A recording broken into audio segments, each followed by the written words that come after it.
KN. Welcome back muli sa ating channel. Kwentong Nobela. The Invincible. Tagalog Translator, Andy Dors Kabanata 741 hanggang 750. Ika-75 na episode ng Hindi Magagapi. Tawag. I-prick. I-click. I-subscribe Kwentong Nobela Kabanata 741. Fireworks Phoenix Volcano. Nang marinig ang tugon ni Hifeifan, ang patriarch ng pamilyang Liang na si Liang Qishan, ay nagpakawala ng masayang tawa. Tama, paano makikipagkompetensya ang Huang Xiaolong na iyon kay Vice Principal Hifeifan? Kung makaharap niya si Vice Principal Hifeifan sa High God Advancement Tournament, tiyak na kasawian ito ni Huang Xiaolong. Ang ating vice-principal na si Hifeifan ay hindi na kailangang gumalaw kahit isang daliri, isang simpleng hininga lang ay sapat na upang patayin ang Huang Xiaolong na iyon. Nakiisa rin sa tawanan ng mga patriarch at ancestors ng ibang pamilya. Ang kanilang mga salita ay nagtaas kay Hifeifan sa isang hindi magagapi na pag-iral na walang sino man ang makakalaban sa High God Advancement Tournament. Dahil sa mga papuri mula sa mga patriarch at ancestors na ito, si Hifeifan ay tumatawa ng napakasaya na ang kanyang mukha ay bahagyang namula. Nakaupo sa isang sulok at pinapanood ang eksenang ito, minisyon ni Huang Xiaolong ang kanyang puso. Ang Hifeifan na ito ay talagang makapal ang balat. Well, dahil sinabi niya ito, pagdating ng oras sa paligsahan, makikipaglaro siya ng kaunti sa Hifeifan na ito. Patayin siya ng isang hininga. Ang tingin ni Huang Xiaolong ay naging malamig sa isang iglap. Junior brother, okay ka lang ba? Naramdaman ni Hijing sa tabi niya ang lamig na ipinalabas ni Huang Xiaolong at nagtanong dahil pakiramdam niya ay kakaiba ito. Umiling si Huang Xiaolong, wala. Ngunit muling sumulyap si Hijing kay Huang Xiaolong bago ibinalik ang atensyon sa piging. Ang pagdiriwang na piging ay tumagal ng isang araw at natapos sa paglubog ng araw na bumalik ang lahat ng mga bisita.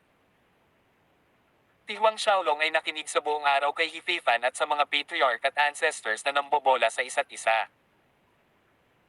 Pagkatapos ng piging, ipinagpatuloy ang pang-araw-araw na gawain ni Huang Xiaolong na ginugugol ang kanyang oras sa pagitan ng Lightning Fire Peak at ng library. Ang mga araw ay naging buwan, ang mga buwan ay naging mga panahon, at sa isang kisap mata, isang taon na ang lumipas. Naabot na ni Huang Xiaolong ang pinakamababang palapag ng aklatan na siyang huling palapag din. Marahil ay dahil napino niya ang mga braso ng 100 Spirits Beast King, ngunit napansin ni Huang Xiaolong nitong mga nakaraang taon na ang kanyang mga braso ay tila mas malakas kaysa sa iba pang bahagi ng kanyang katawan. Hindi lang sa depensa, may iba pang aspeto na pinalakas din. Ang 100 Spirits Beast King ay nagtataglay ng Soul Devouring Physique na kilala rin bilang Undying Physique. Tila kay Huang Xiaolong na ang kanyang mga braso ay mayroon na ngayong parehong katangian ng Soul Devouring Physique. Ang paghahanap na ito ay ikinatuwa ni Huang Xiaolong. Kahit na ang kanyang mga kamay ay nagtataglay lamang ng mga katangian ng Soul Devouring Physique, na hindi nagdulot ng maraming benepisyo, pinatunayan nito na ang sinabi ng Dragon Emperor Aotai noon ay totoo. Kung nahanap at napino ni Huang Xiaolong ang iba pang bahagi ng katawan ng 100 Spirits Beast King, maaari niyang makuha ang 100 Spirits Beast King Soul Devouring Physique. Isang kumpletong katawan na lumalamon ng kaluluwa. Sa loob ng isang taon na ito, hindi hinarap ni Wang Qingjiang si Huang Xiaolong. Siyempre, hindi ito dahil sa ayaw niya, ngunit hindi niya magawa dahil hindi kailanman lumabas si Huang Xiaolong sa bakuran ng Vermilion Bird Institute. Para naman kay Hifeifan, mula nang makapasok siya sa High God Realm, naging mas kapansin-pansin siya kaysa dati, na para bang natatakot siya na walang makaalam na umabant siya sa hanay ng mga master ng High God Realm. Malinaw na naramdaman ni Hifeifan na ang unang lugar ay kanya na nang walang tanong. Bagamat si Huang Xiaolong ay nasa pinakamababang underground floor ng library, paminsan-minsan ay naririnig niya ang ilang elder na nag-uusap tungkol kay Hifeifan. Lumipas ang mga panahon nang lumipas ang isa pang 3 buwan. Ngayon, tulad ng iba pang araw, si Huang Xiaolong ay nakatayo sa harap ng isang bookshelf sa pinakamababang palapag ng library, ang kanyang banal na pakiramdam ay lumaganap. Makalipas ang 20 minuto, nabawi ni Huang Xiaolong ang kanyang banal na sentido. Tumingin si Huang Xiaolong sa kanyang balikat sa likod niya. Hindi kalayuan sa kanya ang ikasampung pader ng silid-aklatan sa ilalim ng lupa, wala ng mga bookshelf. Natapos na niyang hanapin ang lahat ng bookshelf sa huling underground floor. Si Huang Xiaolong ay nakahinga ng maluwag na parang katatapos lang ng isang mahalagang gawain. Nakadama siya ng relax pagkatapos ng mahabang panahon at kahit natamad na naginat sa isang labis na poster na naging dahilan upang tumingin siya ng hindi bababa sa kalahating ulo na mas mataas. Nang matapos ang huling bookshelf, hindi na masyadong nag-isip si Huang Xiaolong, di wala siyang gustong isipin ngayon. Tumalikod siya at umalis sa library ng Vermilion Bird Institute, pabalik sa Lightning Fire Peak. Bumalik sa Lightning Fire Peak, naramdaman ni Huang Xiaolong ang biglaang pagkakatulog, tulad ng isang ordinaryong mortal. Batay sa kasalukuyang cultivation realm ni Huang Xiaolong, matagal na siyang kailangang matulog, ngunit nakaramdam siya ng malakas na salpok na gawin iyon. Ito ang nagpapamiss sa buhay sa Earth. Huang Xiaolong mused. Pagkatapos ng mahabang buhay sa mundong ito, marami sa kanyang mga alaala sa Earth ang nawala. Sa pag-iisip nito, tumingin siya sa labas ng bintana. Ang araw ay sumisikat sa abot tanaw, maliwanag na nagliliwanag sa madaling araw, ngunit hindi ito pinansin ni Huang Xiaolong habang siya ay nakahiga sa mainit na jade bed sa kanyang silid at nahulog sa malalim na pagkakatulog. Natulog siya hanggang sa sumikat ang araw kinabukasan, mainit na tumutulo sa silid. Noon lang nagising si Huang Xiaolong. Pagkaraan ng ilang sandali, lumabas siya sa bakuran, tinawag ang kanyang Blades of Ozeret, at nagsimulang magsanay ng mga galaw ng Ozeret sword skill ng sunod-sunod. Sa mga taong ito, natutunan na niya ang lahat ng 18 galaw ng Ozeret sword skill, kaya lang, sa kanyang kasalukuyang lakas, hindi mapipilit ng maraming tao na gamitin ang kanyang kakayahan sa espada. Ang bakuran ay napuno ng nagsasayaw na mga ilaw ng espada. Ang Ozeret Chi ay kumalat mula sa bakuran na bumabalot sa buong Lightning Fire Peak. Kung titingnan mula sa labas, ang Lightning Fire Peak ay tila hindi naiiba sa karaniwan, gayunpaman, sa paligid ng Huang Xiaolong, ang napakalamig na Ozeret Chi ay lumundag, kasama ang mga umaalulong na diablo na humahabi sa hangin. Ang buong bakuran ay naging isang malaimpyernong lupain. Sa lupain ito ng impyerno, siya ang pinakamataas na Panginoon. Matapos suriin ang Ozeret sword skills ng 3 beses sa kabuuan nito, inalis ni Huang Xiaolong ang kanyang mga talam. Ang malaimpyernong eksena ay dahan-dahang nawala, ibinalik ang Lightning Fire Peak sa tunay nitong katahimikan. Bumalik sa loob ng pangunahing bulwagan ng Lightning Fire Peak, naupo si Huang Xiaolong sa pangunahing upuan ng host. Ngayon lang siya nagsimulang ayusin ang impormasyong nakuha niya mula sa silid-aklatan, inalis ang hindi kaugnay na impormasyon, hinuhusgahan ang lugar na may pinakamataas na posibilidad na maging lokasyon ng Vermilion Beard Divine Fire. Inabot ng 3 araw at 3 gabi si Huang Xiaolong sa pag-aayos at pagbabawas. Pagkalipas ng 3 araw, natukoy ni Huang Xiaolong na ang Vermilion Bird Divine Fire ay nasa isa sa 3 bulkan sa Fire World. Ang bulkang Phoenix ng Fire World. Pulong ni Huang Xiaolong sa sarili. Sa Phoenix Volcano ng Fire World. Napasimangot si Dragon Emperor Ao Tai nang marinig si Huang Xiaolong na bumulong sa lokasyon, mukhang magkakaroon ng gulo. Mapait na ngumiti si Huang Xiaolong, nakakagulo talaga, napakalaking problema. Ang Fire World ay ang pinakamapanganib na ibabaw ng mundo sa Vermilion Bird Galaxy.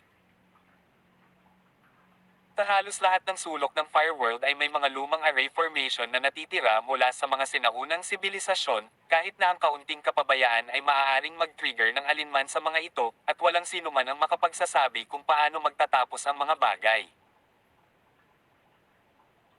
Ang mas malalalim na bahagi ng Fire World ay mayroong pinakataksil na lupain sa lahat, dahil sa lugar na ito ay umiral ang iba't ibang uri ng kakila-kilabot na gawa-gawang apoy at apoy, kasama ang makajos na Purple Lightning Fire, Flittering Light Hallowed Fire, Great Golden Flames, at Lightless Black Fire na nasa gitna. Tila. Bawat uri ng mga apoy na ito ay isang bagay na maaaring magpasikip ng ekspresyon ng isang High God Realm Master. May record ng nakaraang vice principal ng Vermilion Bird Institute na nagpunta sa Fireworld upang maghanap ng isang sagradong prutas na elemento ng apoy na pinangalan ng Mortal Fire Fruit, ngunit nasagasaan niya ang Great Golden Flame sa mas malalim na bahagi. Sa huli, namatay ang Vice Principal Institute na iyon sa Fireworld na walang bangkay na natitira pang matagpuan. Ang Bulkang Phoenix na ito na pupuntahan ni Huang Xiaolong ay matatagpuan sa pinakamalalim na rehiyon ng Fireworld. Bukod dito, ayon sa alamat, noong sinaunang panahon, mayroong isang grupo ng mga banal na Phoenix na namatay sa loob ng Bulkang Phoenix sa hindi malamang dahilan. Ang Phoenix tree sa paligid ng Bulkang Phoenix ay napakayaman, na umakit sa mga Phoenix na pugad sa paligid nito. Ang lakas ng mga Phoenix na iyon ay hindi biro. Sa magaspang na pagtatansya, ang pinakamahina ay malamang na isang 7th Order God Realm, at ang pinakamalakas sa kanila ay tiyak na nasa High God Realm. Ang presensya ni Huang Xiaolong sa paligid ng Bulkang Phoenix ay tiyak na mapapansin ng mga Phoenix na iyon. Sakit ng ulo ni Huang Xiaolong. Ito ay mas mahirap kumpara sa oras na siya ay hinanap para sa Black Tortoise Divine Fire. Mayroon kang Black Tortoise Divine Fire, kaya hindi mo na kailangang mag-alala tungkol sa iba pang mga apoy tulad ng Godly Purple Lightning Fire o Great Golden Flames. Ang Dragon Emperor Altai ay same time na nagsabi, ngunit ang pinakamalaking problema mo ay ang mga Phoenix na namumugad sa paligid ng Bulkang Phoenix. Tumango si Huang Xiaolong bilang pagsang-ayon. At muli, kahit na ano, dahil natukoy na niya na ang Vermilion Bird Divine Fire ay nasa Fireworld, ang paglalakbay na ito ay hindi maiiwasan.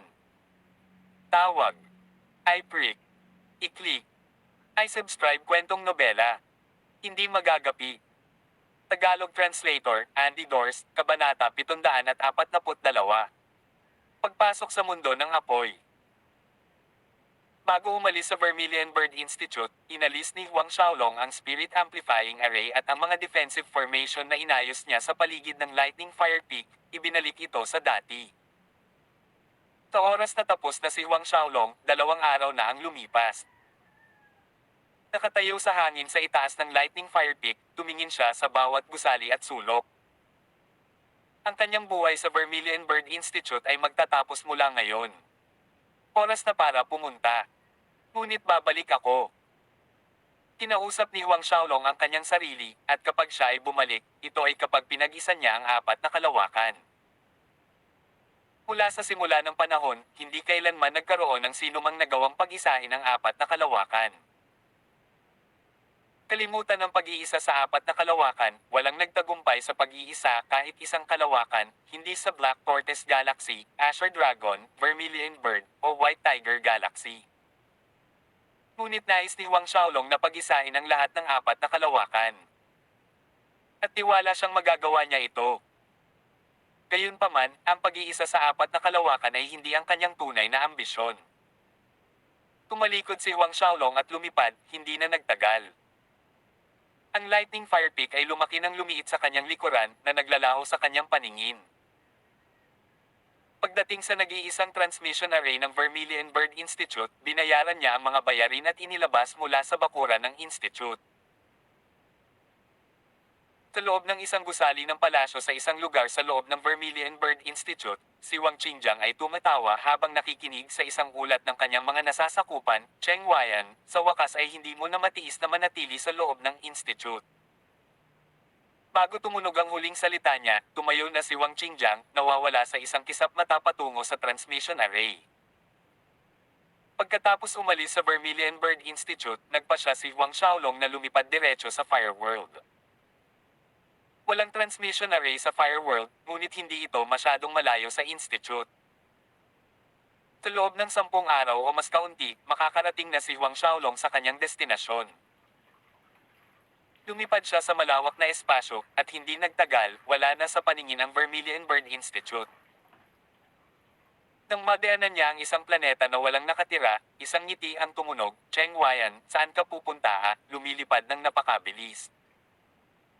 Bahagyang gumalaw ang espasyo sa harap ni Huang Xiaolong at lumitaw ang figure ni Wang Qingjiang.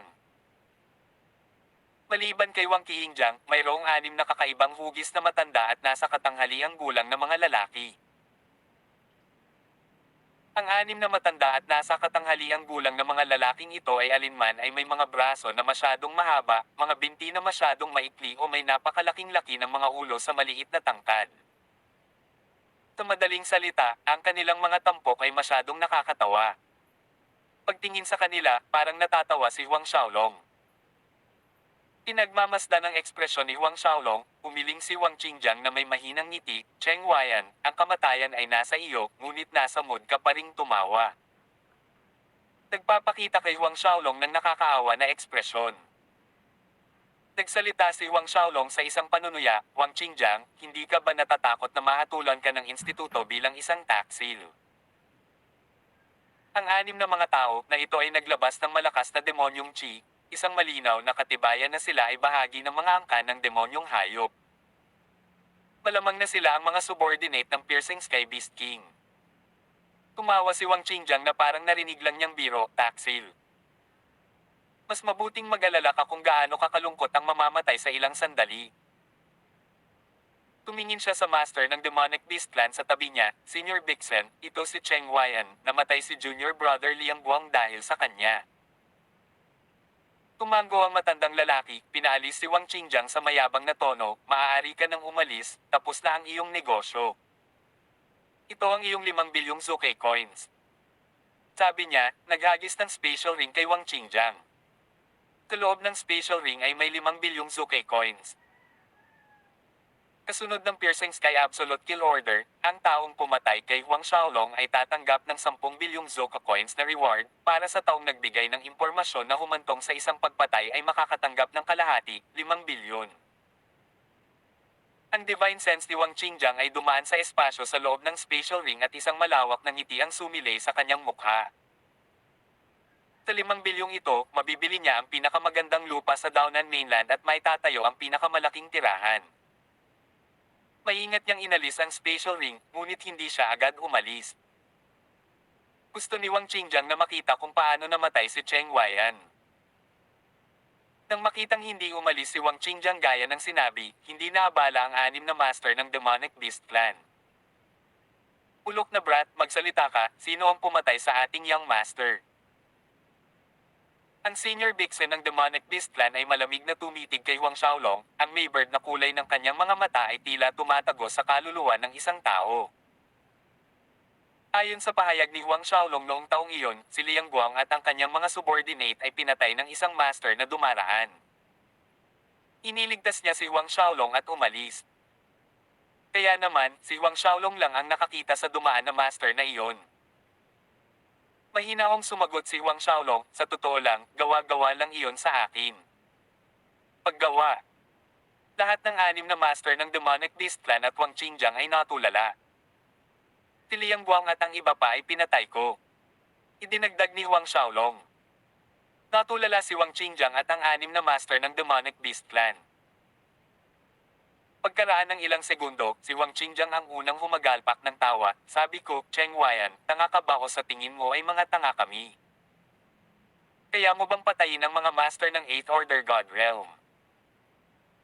Noong panahong iyon, ang ilan sa mga nasasakupan ni Liang Guang ay pawang mga master ng 8th Order God Realm. Umiling din ang anim na master ng Demonic Beast Clan sa pangungutya. Walang pag-aalinlangan na ikinibit ni Huang Xiaolong ang kanyang mga balikat.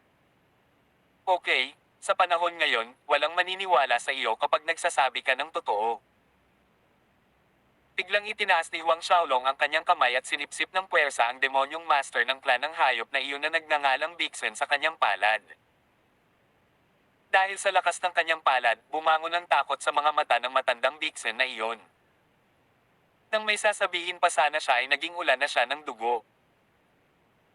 Si Huang Xiaolong ay nagpalabas ng isang kislap ng tunay na walang kamatayang essence fire mula sa kanyang daliri, na nagsunog ng kaluluwa ni Bixen sa wala. Ang Bixen na ito ay isang peak lamang sa huling bahagi ng 9th Order God Realm, hindi kahit isang 10th Order God Realm. Ang pagpatay sa kanya, si Huang Xiaolong ay hindi nangangailangan ng higit sa isang daliri. Napabuntong hininga si Wang Qingjiang at ang iba pang mga master ng Demonyong Beast Clan, nakatingin sa matandang Bixen na naging tilamsik ng dugong ulan, na hindi makareact sa mahabang panahon. Sa pagmamasid sa kanila, si Huang Xiaolong ay tamad na magsabi ng kahit ano. Sa isang titik ng kanyang kamay, direktang sumabog ang natitirang 5 demonic beast clan masters. Ikaw? Ikaw? Paano na ito? Hindi ikaw si Cheng Weian.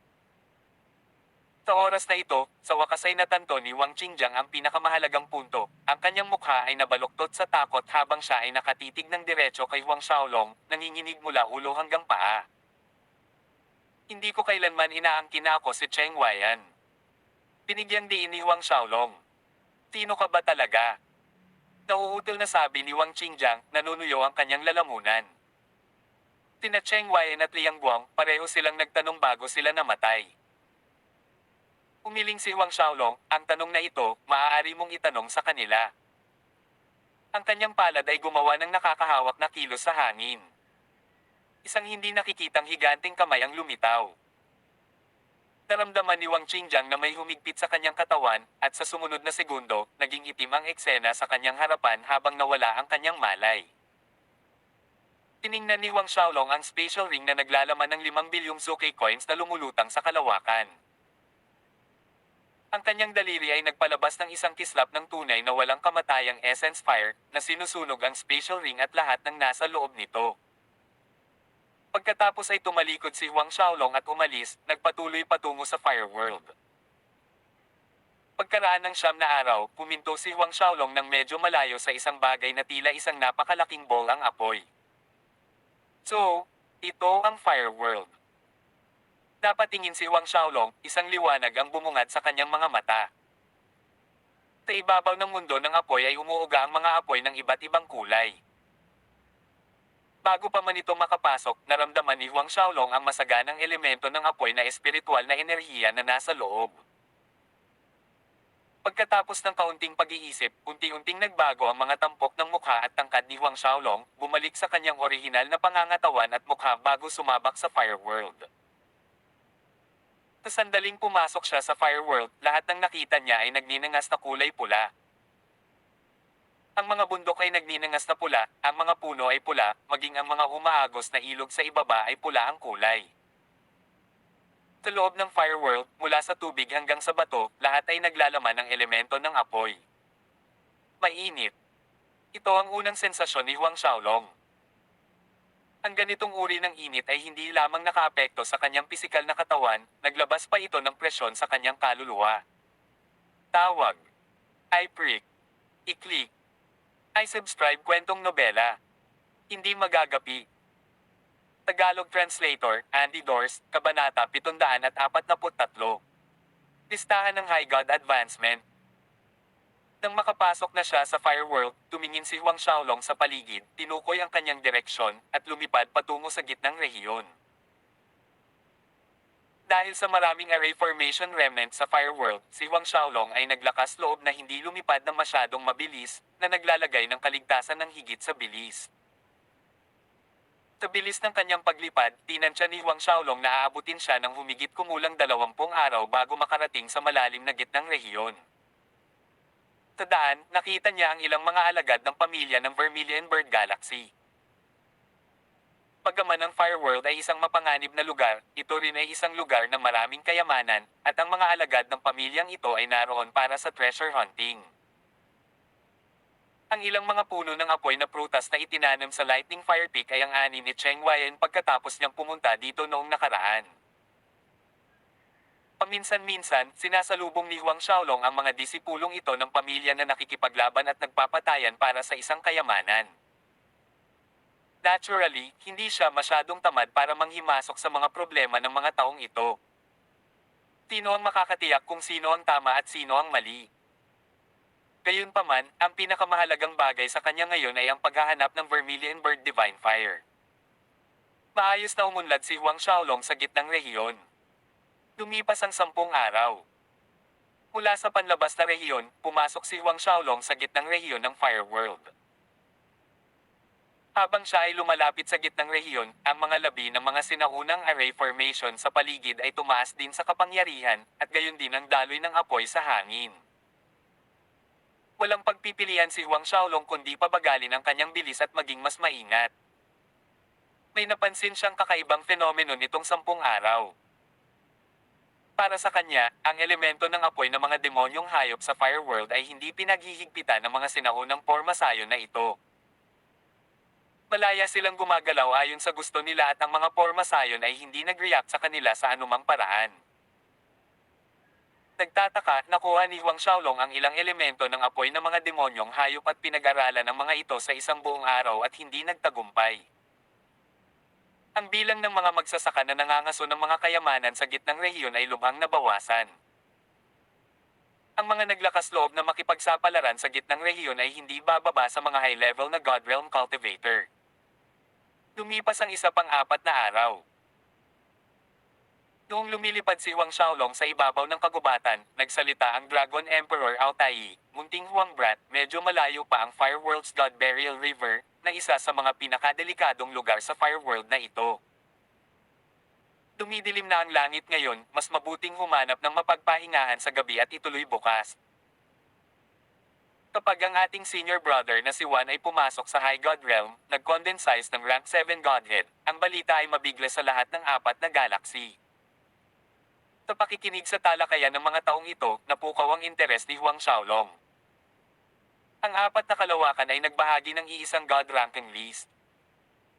Ang mga individual na karapat-dapat na magkaroon ng kanilang pangalan sa God ranking list ay ang pinakamalakas sa mga High God Realm Cultivator. Sa ibaba ng God ranking list ay isa pang listahan, ang High God Advancement List. Ang bawat tao sa High God Advancement List ay karaniwang isang mahuhusay na henyo ng 10th Order God Realm at mas mataas, na kinikilala ng 4 na galaxy bilang may pinakamataas na posibilidad na umaban sa High God Realm. Halimbawa, Yifei Fan, na inilagay sa 3 pwesto. Samantalang sa tuktok ng listahan ay isang taong nagngangalang Wanlong. Ang Wanlong na ito ay nagmula sa isa sa mga super force ng Vermilion Bird Galaxy, ang Wan Family, at sinasabing ang pinakatalentadong henyo na disipulo sa kasaysayan ng Wang Family. Katulad ni Huang Xiaolong sa Black Tortoise Galaxy, ang Wanlong na ito ay isang sikat na napakapangit na henyo. Ang ilan ay nagsabi pa na ang Wanlong na ito ay isang reinkarnasyon ng isang makapangyarihang Diyos mula sa banal na mundo. Mukhang ang senior brother Wan na ito ay si Wanlong. Sa isip ni Huang Xiaolong. Sa oras na ito, ang grupo ni Wanlong na may 5 ay bumaba sa gilid ng parehong kagubatan bilang Huang Xiaolong. Sa unahan ay ang God Burial River, dito tayo magpapahinga ngayong gabi at magpapatuloy bukas. Isang malalim na kalmadong boses ang narinig. Oo, Senior Brother Wan. Pumasok ang grupo sa kagubatan. WHO. Pagpasok pa lang nila sa kagubatan, biglang tumahol si Wanlong, nanlilisik ang matalim niyang mga mata sa direksyon ni Huang Xiaolong. Natigilan ang 4, saka lang nila napansin si Huang Xiaolong. Punk, mayroon kang napakalaking dog guts para marinig ang pag-uusap natin. Ang isa sa 4 na lalaki ay sumigaw sa galit, ang kanyang mga daliri ay nakayuko, hinampas si Huang Xiaolong mula sa itaas. Ang Fire-Scaled Beast ay isang inapo ng banal na Fire Kilin, halos hindi mabibili.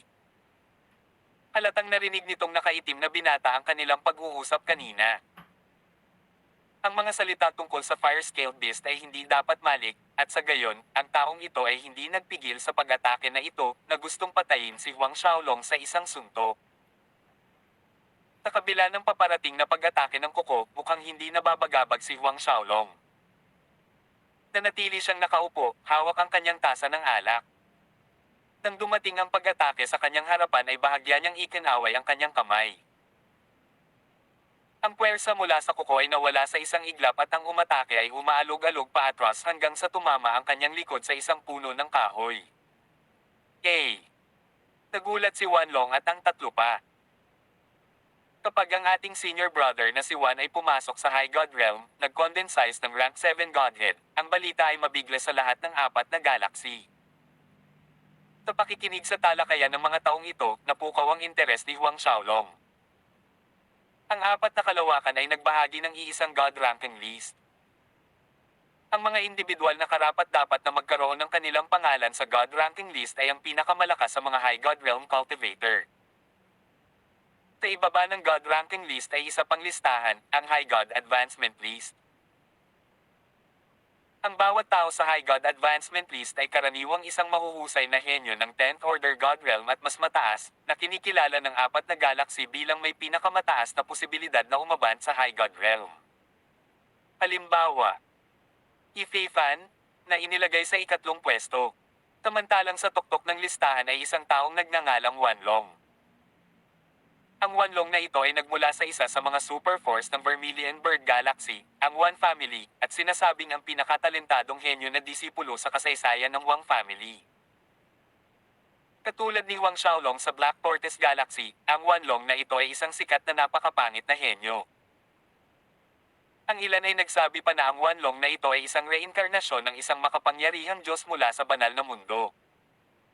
Mukhang itong si Senior Brother Wan ay si Wanlong. Sa isip ni Wang Xiaolong. Sa oras na ito, ang grupo ni Wanlong na may 5 ay bumaba sa gilid ng parehong kagubatan bilang Wang Xiaolong. Sa unahan ay ang God Burial River, dito tayo magpapahinga ngayong gabi at magpapatuloy bukas. Isang malalim na kalmadong boses ang narinig. Oo, Senior Kuya Wan. Pumasok ang grupo sa kagubatan. WHO. Pagpasok pa lang nila sa kagubatan, biglang tumahol si Wanlong, nanlilisik ang matalim niyang mga mata sa direksyon ni Wang Xiaolong. Natigilan ang apat, saka lang nila napansin si Wang Xiaolong. Punk, mayroon kang napakalaking dog guts para marinig ang pag-uusap natin. Ang isa sa apat na lalaki ay sumigaw sa galit, ang kanyang mga daliri ay nakayuko, hinampas si Wang Xiaolong mula sa itaas. Ang Fire-Scaled Beast ay isang inapo ng banal na fire kilin, halos hindi mabibili. Halatang narinig nitong nakaitim na binata ang kanilang pag-uusap kanina. Ang mga salita tungkol sa Fire-Scaled Beast ay hindi dapat malik, at sa gayon, ang taong ito ay hindi nagpigil sa pag-atake na ito, na gustong patayin si Wang Xiaolong sa isang suntok. Sa kabila ng paparating na pag-atake ng kuko, mukhang hindi nababagabag si Wang Xiaolong. Nanatili siyang nakaupo, hawak ang kanyang tasa ng alak. Nang dumating ang pag-atake sa kanyang harapan ay bahagya niyang ikinaway ang kanyang kamay. Ang puwersa mula sa kuko ay nawala sa isang iglap at ang umatake ay umaalog-alog paatras hanggang sa tumama ang kanyang likod sa isang puno ng kahoy. Nagulat si Wanlong at ang tatlo pa. Tawag. I-prick. I-click. I-subscribe kwentong nobela. Hindi magagapi. Tagalog Translator, Andy Dors, Kabanata 744. First exchange with the High God Advancement List's first ranker. Ang kanilang kasamahan na sumalakay kay Wang Xiaolong ay isang mid-10th Order God Realm Master. Ngunit siya ay napilitang bumalik sa isang casual na pagwagayway ng kanyang kamay. Lumubog ang mukha ni Wanlong habang malamig na nakatitig kay Wang Xiaolong, ano ang kahulugan nito? Bahagyang itinagilid ni Wang Xiaolong ang kanyang ulo, ang kanyang ekspresyon ay napakalinaw na para siyang tulala, pamungot siya sa kanyang tono, nag-e-enjoy ako sa aking alak dito, ngunit kayo ay gumagawa ng gulo sa wala, na gustong takpan ang aking bibig sa pamamagitan ng pagpatay sa akin. Pero tinatanong mo ako kung ano ang ibig sabihin nito. Hindi ko akalain na ang numero 1 tao sa High God Advancement List ay talagang tulala. Isang tanga. Ang mga salita ni Wang Xiaolong ay umuugong sa isipan ng 5 taong ito, nakatatak sa kanilang mga mukha ang kawalan ng paniniwala. May isang taong naglakas loob na tawagan ng numero 1 tao sa High God Advancement List, si Wanlong, isang tulala. Ang layunin ng pagpatay ni Wanlong ay tumaas na parang bagyo, mabilis na pinalitan ang kanyang pagkabigla. Ang itim na gas na enerhiya ay lumabas mula sa katawan ni Wanlong, binalot ang mga nakapaligid na puno at halaman, na agad na nagkulayan ng itim. Pagkaraan ng ilang sandali, lahat sila ay naghiwa-hiwalay sa parehong itim na gas na enerhiya, na tumataas sa hangin. Ang apat na iba pang kasamahan ni Wanlong ay nagmamadaling umatras, natatakot sa kaunting kontak sa itim na gas. Baka sa mukha nila ang takot. Gayunpaman, nang ang itim na gas na enerhiya na ito ay lumapit kay Wang Xiaolong, ito ay sinipsip ng isang hindi nakikitang puwersang humihigbi. Wala ni Kay Titing na itim na gas ang natitira, ni Kay Titing na bahid ang humipo kay Wang Xiaolong. Nanliit ang mga mata ni Wanlong habang pinapanood ito. Ito ang unang pagkakataon na nakatagpo siya ng isang tao sa ibaba ng High God Realm na hindi natatakot sa kanyang dark energy. Sa ngayon, naubos na ni Huang Xiaolong ang pitchel ng Heavenly Pale Wine sa kanyang kamay, inihagis ang walang laman na pitchel sa gilid gamit ang isang casual na pagpitik ng kanyang pulso at tumayo habang nakatingin ng diretso kay Wanlong. Pagkamat ang Wanlong na ito ay hindi pa nakakalusot sa High God Realm, siya ay isang taong may hawak ng pinakamataas na posisyon sa High God Advancement List, maaari siyang ituring na pinakamalakas na tao sa ibaba ng High God Realm na nakilala ni Huang Xiaolong sa ngayon.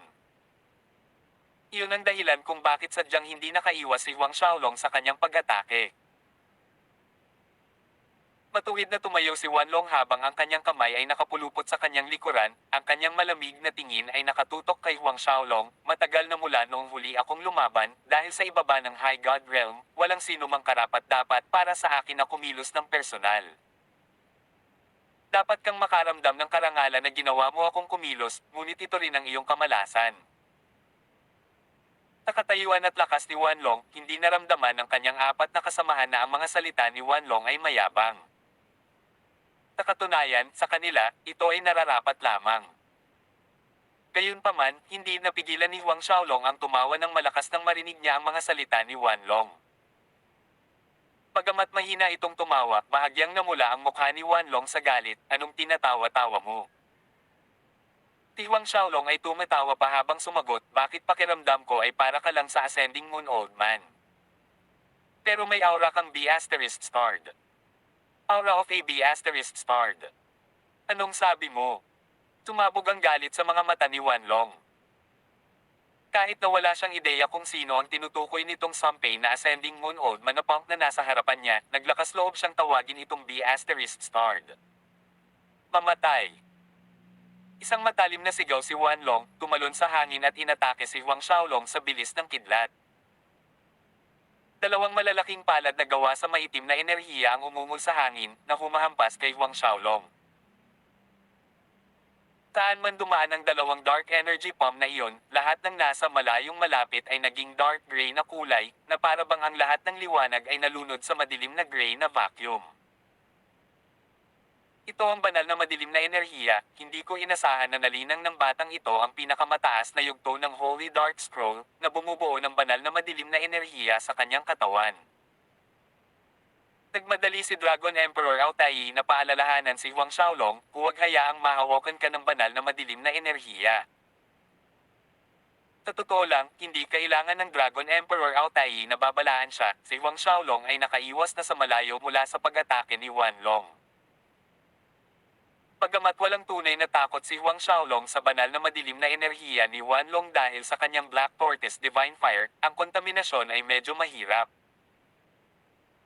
Sa pag-iwas sa pag-atake ng kabilang partido, ginamit ni Huang Xiaolong ang kakayahang martial ng Phantom Shadow, dumating sa harap ni Wanlong sa isang segundo. Pagkatapos, ang tunay na immortal na Essence Force sa kanyang dantian ay umungal, ang kanyang palad ay tumitama sa katawan ni Wanlong.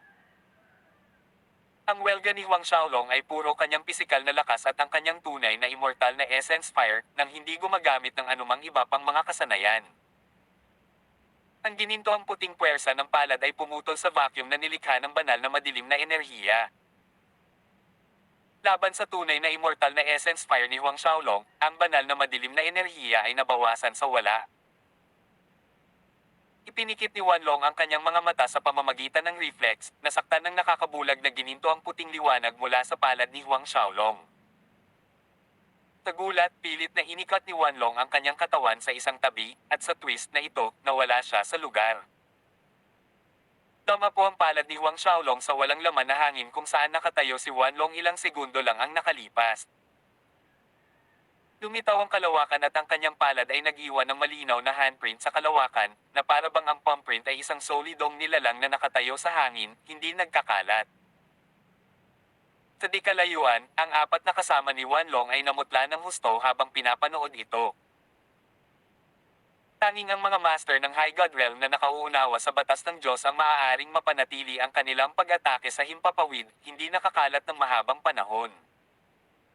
Ngunit ang binatang ito ay halatang walang High God Realm Master. Higit pa rito, napilitan si Wanlong na gamitin ang kanyang Greater Teleportation Talisman.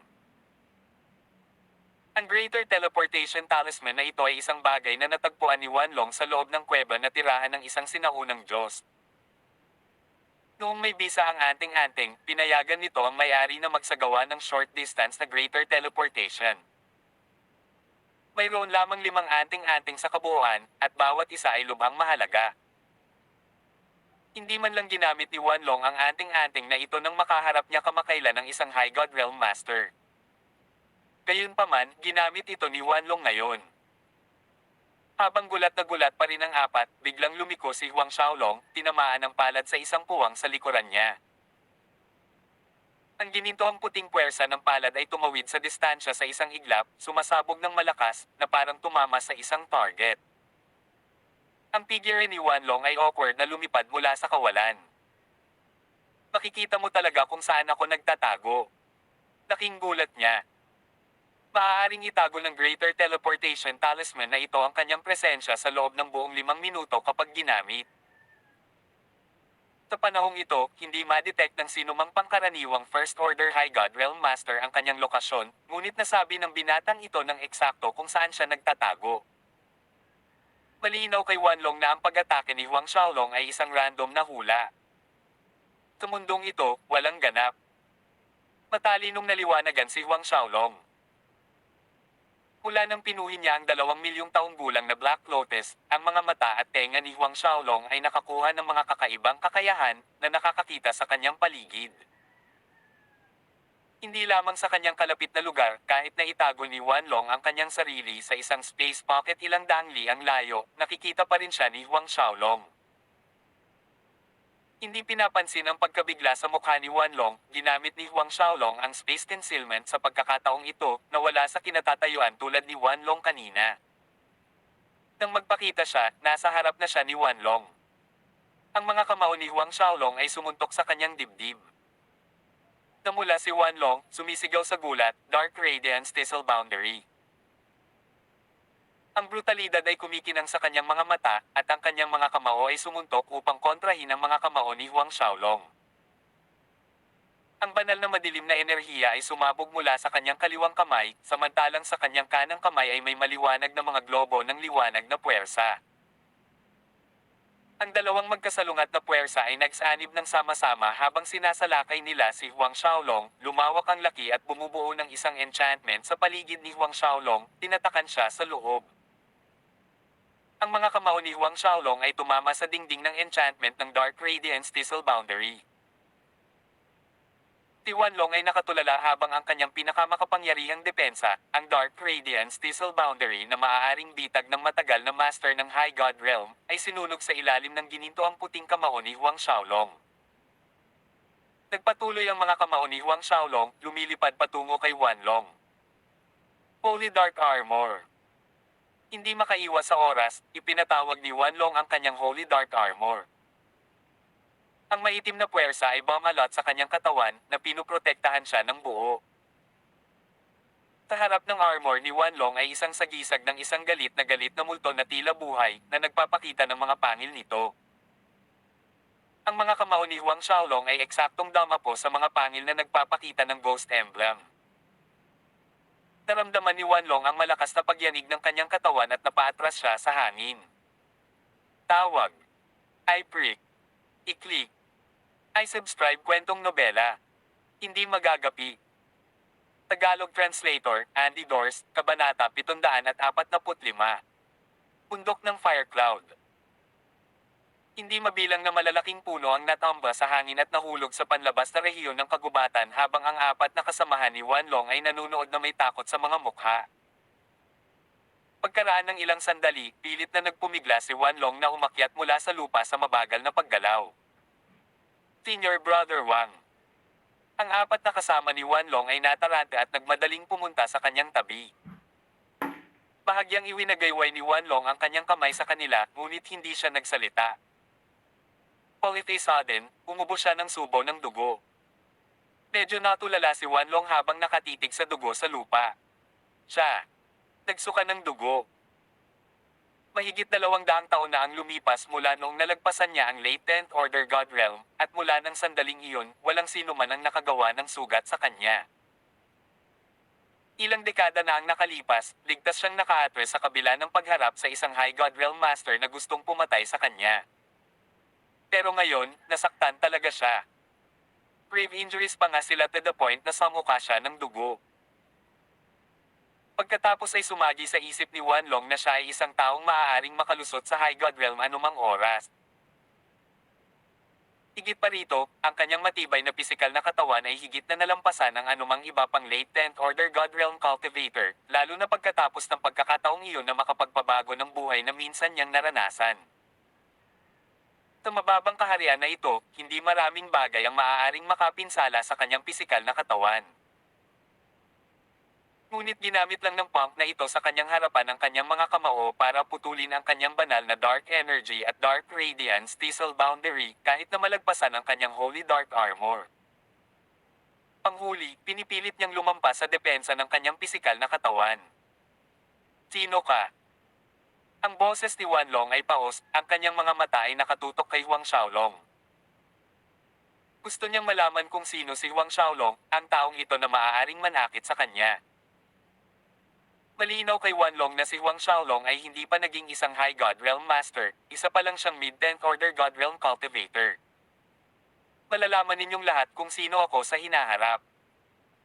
Sumagot si Huang Xiaolong habang papalapit sa kanilang lima, kung gayon, baka manatiling mangmang kayo magpakailanman, dagdag niya. Mamalot sa limang tao ang isang nakakatakot na hangarin sa pagpatay na napilitang umatras. Gusto mo bang patayin kaming lahat? Ang isa sa kanila ay nakamamatay na mapatla habang siya ay mukhang natatakot na mga mata na nakatingin kay Huang Xiaolong. Sila ay mayabang sa simula dahil sa pagtitiwala sa kanilang sariling lakas, ngunit ngayon ang lahat ng kanilang pagmamataas ay nabagsak sa wala. Mula sa ipinakita ni Huang Xiaolong kanina, ang pagpatay sa kanila ay walang mahirap. Nanikip ang puso ni Wanlong, ang kanyang tingin kay Huang Xiaolong ay mas mapagbantay. Ang sinumang taong nahaharap sa kamatayan ay makakaramdam ng takot, kasama na siya. Bibigyan ko kayong lahat ng pagpipilian, iginuhit ni Huang Xiaolong, kung magpapasakop ka sa akin, maaari kitang payagan na mabuhay. Isumite sa iyo. Napatulala ang limang tao. Nagpatuloy si Huang Xiaolong nang walang pagbabago sa kanyang ekspresyon, tama, isang pagkakataon lang ang mayroon ka, bibigyan kita ng 5 minuto para pag-isipan ito.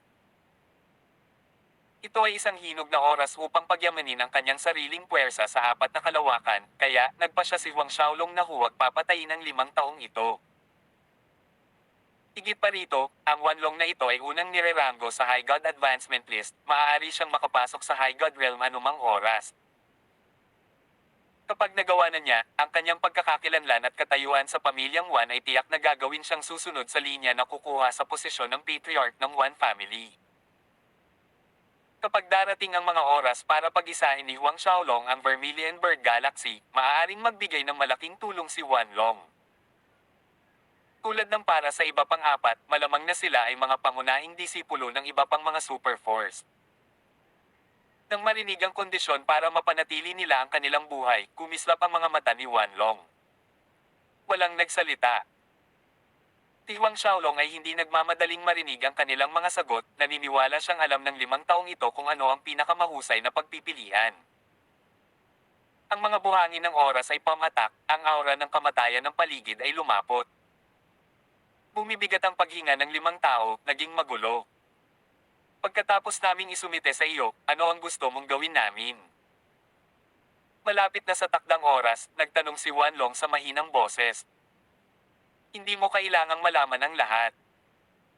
Nagpatuloy si Huang Xiaolong, kapag may kailangan akong gawin, sasabihin ko sa iyo pagdating ng panahon. Natural, hindi ako makikialam sa pang-araw-araw mong buhay. Nang marinig ang sinabi ni Huang Xiaolong na hindi siya makikialam sa kanilang buhay, si Wanlong at ang iba pang 4 ay gamaan ang loob.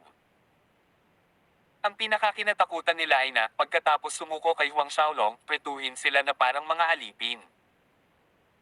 Ang ganoong uri ng buhay ay mas masahol pa sa kamatayan para sa kanila. Siyempre, tatakpan ko ang iyong mga kaluluwa ng aking marka kung susuko ka. Pagkatapos ay idinagdag ni Huang Xiaolong. Ang pamamaraang ito lamang ang magpapahintulot kay Huang Xiaolong na magtiwala kay Wanlong at sa iba pang 4. Ano? Soulmark. Ulalas ng limang mukha. Hindi pwede. Masama ang naging reaksyon ng isa sa kanila, walang humpay na umiling habang sumisigaw, hindi namin hahayaang madungisan ng marka ng kaluluwa ang aming mga kaluluwa. Tinulyapan ni Huang Xiaolong ang tao sa gilid ng kanyang mata, pagkatapos ay itinaas ang kanyang kamay at bahagyang itinuro ang lalaki. Ang puwersa mula sa daliri ni Huang Xiaolong ay tumago sa ulo ng lalaki sa gitna ng kanyang mga kilay. Si Wanlong at ang natitirang tatlong tao ay tumalon pabalik sa pagkaalarma habang pinapanood ang katawan ni Mo Yunfei na mahinang bumagsak sa lupa. Si Mo Yunfei ay anak ng Mo family patriarchs, isang late 10th order God Realm cultivator. Sa lima, ang lakas ni Mo Yunfei ay pangalawa lamang kay Wanlong. Kahit na si Wanlong mismo ay gustong patayin si Mo Yunfei, ito ay isang mabigat na pagsisikap. Ngunit nakita na lang nila si Mo Yunfei na naging mas mababa sa isang umutot sa isang iglap. Sinabi ni Huang Xiaolong sa isang walang kibo na mukha, nasabi ko na mayroon ka lamang isang pagkakataon. Pakiramdam ng apat na natitirang tao ay nanunuyo ang kanilang lalamunan, walang lalabas. Sa huli, ang apat ay sumuko kay Huang Xiaolong, pagkatapos ng lahat, ang mga bangkay ni Mo Yunfei ay isang nakakainis na halimbawa sa harap nila. Pinansagan ni Huang Xiaolong ang kanilang mga kaluluwa ng marka ng kanyang kaluluwa, pagkatapos ay naglabas ng dalawang Spring Autumn 100 Life Divine Pellets. Isa para kay Wanlong at isa pa para sa unang taong umatake, isang Grand Elder ng Celestial Peach Sect, si Li Zon. Tinagtagal, ganap na gumaling ang mga pinsala ni Wanlong at Li Zon. Dahil ang apat na ito ay sumuko na sa kanya, hindi na itinago ni Huang Xiaolong ang kanyang pagkakakilanlan. Nang malaman ni Wanlong at ng iba pa na ang binata sa harap nila ay ang principal ng Black Warrior Institute at ang personal na disipulo ng Ascending Moon Old Man, si Huang Xiaolong, na tinatawag na shock, ang kanilang naramdaman ay isang maliit na pahayag. Pagkatapos ng lahat, sa panahon ng Alchemist Grandmaster Competition, ang cultivation ni Huang Xiaolong ay nasa 8th Order God Realm, gaano katagal ito mula noon hanggang ngayon. Ang Huang Xiaolong na ito ay isa ng mid-10th Order God Realm. Bukod dito, isang mid-10th Order God Realm na madaling talunin ang isang tulad ni Wanlong. Pakinggan natin, ano ito tungkol sa Fire-Scaled Beast. Para bang hindi niya napansin ang apat na tulalang ekspresyon na nakadirekta sa kanya, nagtanong si Huang Xiaolong tungkol sa Fire-Scaled Beast. Ang core ng Fire-Scaled Beast ay ilang magagandang bagay na maaaring magpapataas ng kailanawan ng kaluluwa ng isang tao. Sa puntong ito, ang mga elixir na maaaring magpapataas ng kailanawan ng kanyang kaluluwa ay mahalaga kay Huang Xiaolong. Kung siya ay paikliin ang hari ng mga Diyos, pagkatapos ay kailangan niyang magsikap na gamitin ang lahat ng posibleng paraan upang madagdagan ang kailanawan ng kanyang kaluluwa. Nang marinig ng apat na nagtanong si Huang Xiaolong tungkol sa Fire-Scaled Beast, ibinunyag nila ang lahat ng kanilang nalalaman na hindi nang ahas na itago ang anuman. Sa lumalabas, narinig nilang apat ang tungkol sa Fire-Scaled Beast mula sa isang disipulo ng isang pamilya. Sa isang tiyak na lugar sa Fireworld, sa loob ng isang batong kuweba ay nakatira ang isang Fire-Scaled Beast. Ang lakas ng Fire-Scaled Beast na iyon ay sinasabing nasa kalagitnaan ng 10th Order God Realm hanggang sa late 10th Order God Realm. Bundok Fire Cloud. Inulit ni Huang Xiaolong sa kanyang sarili. Ang Fire Cloud Mountain na ito ay isa sa mga mapanganib na lupain ng Fireworld, ang lugar kung saan naghari ang elemento ng apoy ng mga demonyong hayop, hindi kalayuan pagkatapos tumawid sa God Burial River. Mabilis na lumipas ang gabi na nagbigay daan sa pagsikat ng araw.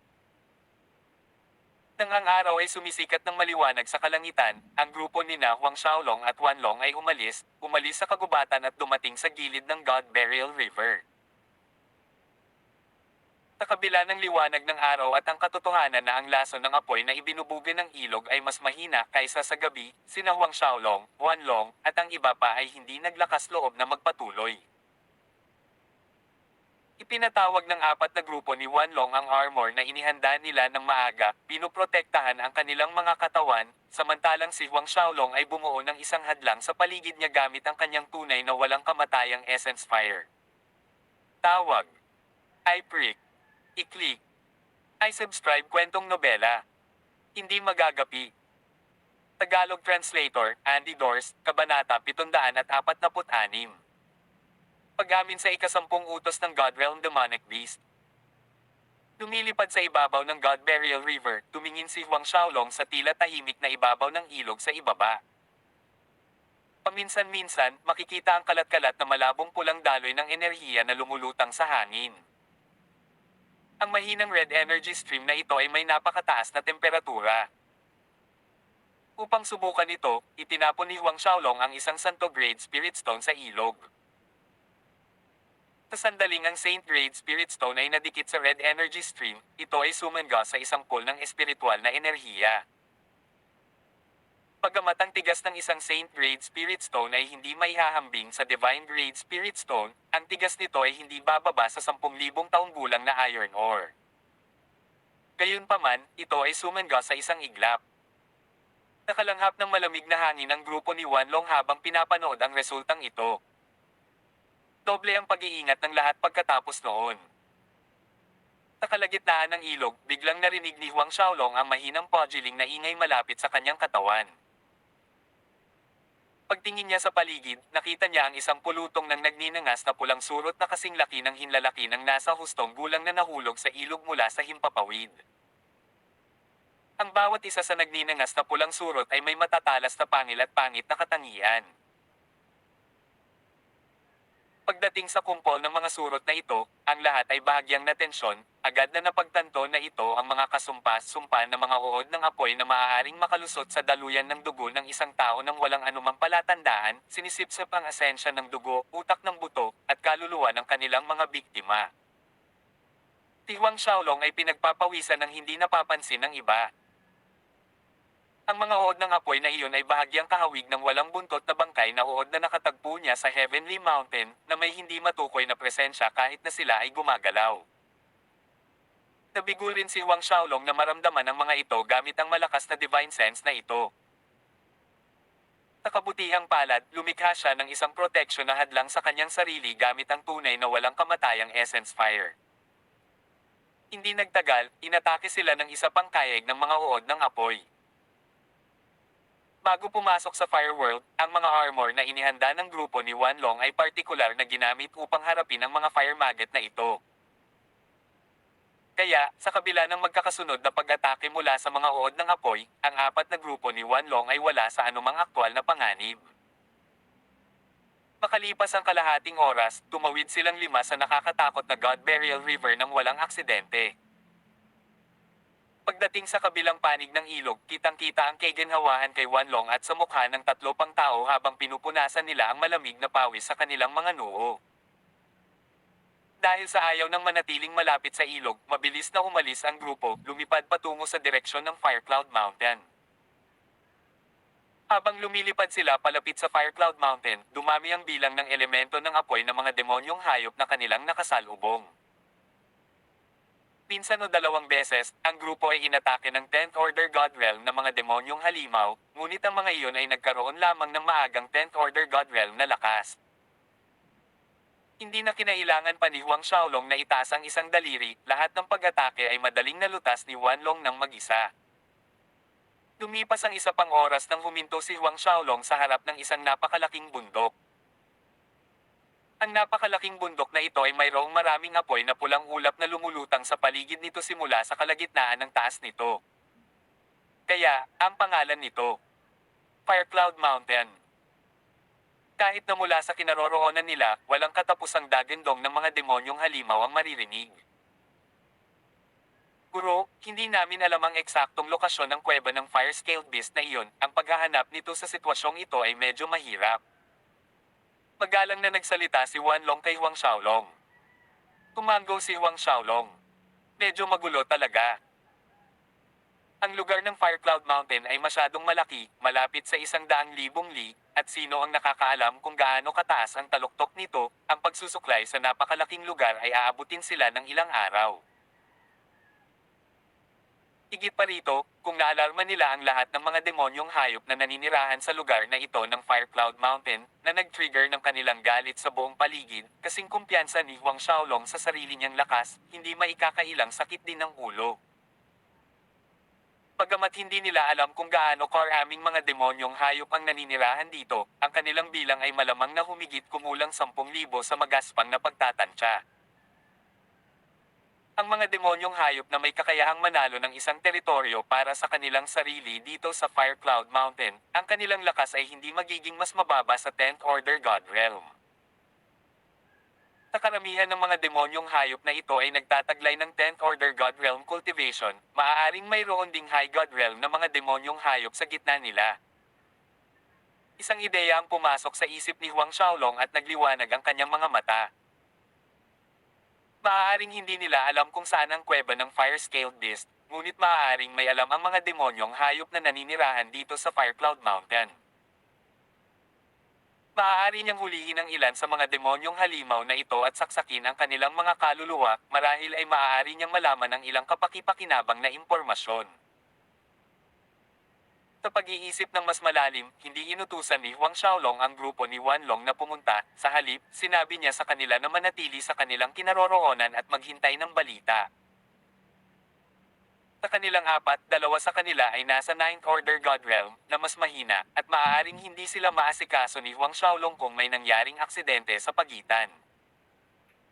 Kautos ni Huang Xiaolong, silang apat ay hindi nang ahas na magsalita ng anumang pagtutol. Kaya, masunurin nilang hinintay ang balita ni Huang Xiaolong. Sa isang kisap mata, nawala si Huang Xiaolong sa lugar. Nang lumitaw ang kanyang anyo, siya ay nasa taas ng hangin kung saan umaaligid ang mga ulap ng apoy. Sa isang mabilis na sulyap sa lupain, pagkatapos ay lumipad si Huang Xiaolong patungo sa isang talampas ng bundok sa unahan. Sa isang lugar sa unahan sa isang bangin ay nakalatag ang isang demonyong halimaw na mukhang isang buwaya.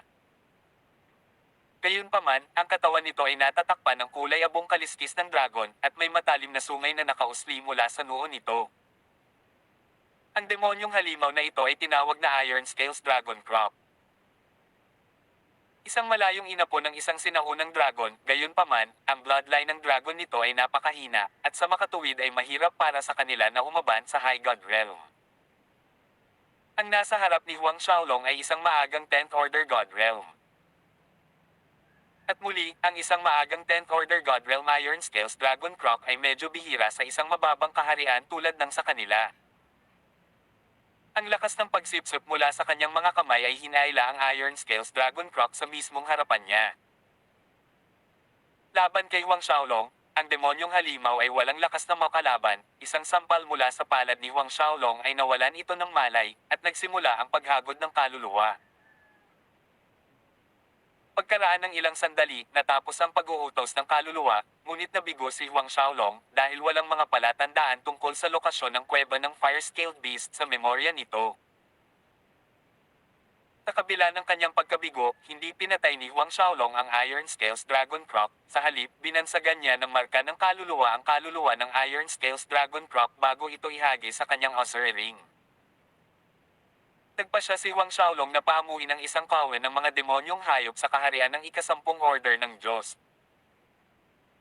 Maliban sa Ascending Moon Old Man at Yang Yi na pansamantalang nananatili sa Martial Spirit World, sa pangkalahatan, ang depensa nito ay hindi kapani-pani walang mahina. Ngunit, magiging iba ang mga bagay sa isang kawen ng mga demonyong hayop sa 10th Order God Realm. Ang pagdaragdag ng mga defensive formations na kanyang inayos, ang Martial Spirit World, o kahit papaano ang mga depensa ng Huang Clan Manor ay hindi malalampasan kahit para sa isang High God Realm Master. Matapos ihagis ang Iron Scales Dragon Croc sa kanyang Osir Ring, nagpatuloy si Huang Xiaolong sa paghahanap ng susunod na target. Ang kanyang mga target ng demonyong hayop ay pawang ika-10 Order God Realm at higit pa. Mula sa impormasyong natanggap ni Wanlong, ang lakas ng Fire-Scaled Beast na iyon ay nasa pagitan ng kalagitnaan ng ika-10 Order hanggang sa huling ika-10 Order God Realm. Ayon sa linya ng pag-iisip ni Huang Xiaolong, ang mga demonyong hayop na nakipag-ugnayan sa Fire-Scaled Beast ay higit pa o mas mababa ay magkakaroon ng katulad na antas ng lakas. Gayunpaman, si Huang Xiaolong ay nascored ang kabuuang 13 demonyong hayop ng maaga at kalagitnaan ng ika-10 Order God Realm, ngunit nabigo pa ring mahanap ang lokasyon ng kuweba nito. Inihagis ang ikalabintatlong demonyong hayop, isang mid-end order god realm, sa kanyang Azure ring, tumaas ang mga kilay ni Huang Xiaolong sa malalim na pag-iisip. Hindi kaya walang fire-scaled beast sa loob ng Fire Cloud Mountain area. Kung mayroong fire-scales beast na naninirahan sa bundok na ito, malamang nawala kahit isa sa 13 demonyong halimaw na nakuha niya ang magkaroon ng anumang mga pahiwatig.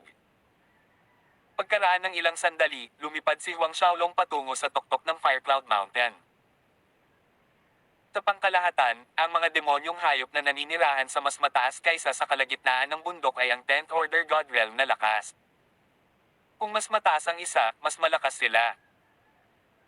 Sa tuktok, natagpuan ni Huang Xiaolong ang isang late 10th Order God Realm Purple Serpent na may isang pares ng nagniningning na mga pakpak sa tabi ng isang lawa ng apoy.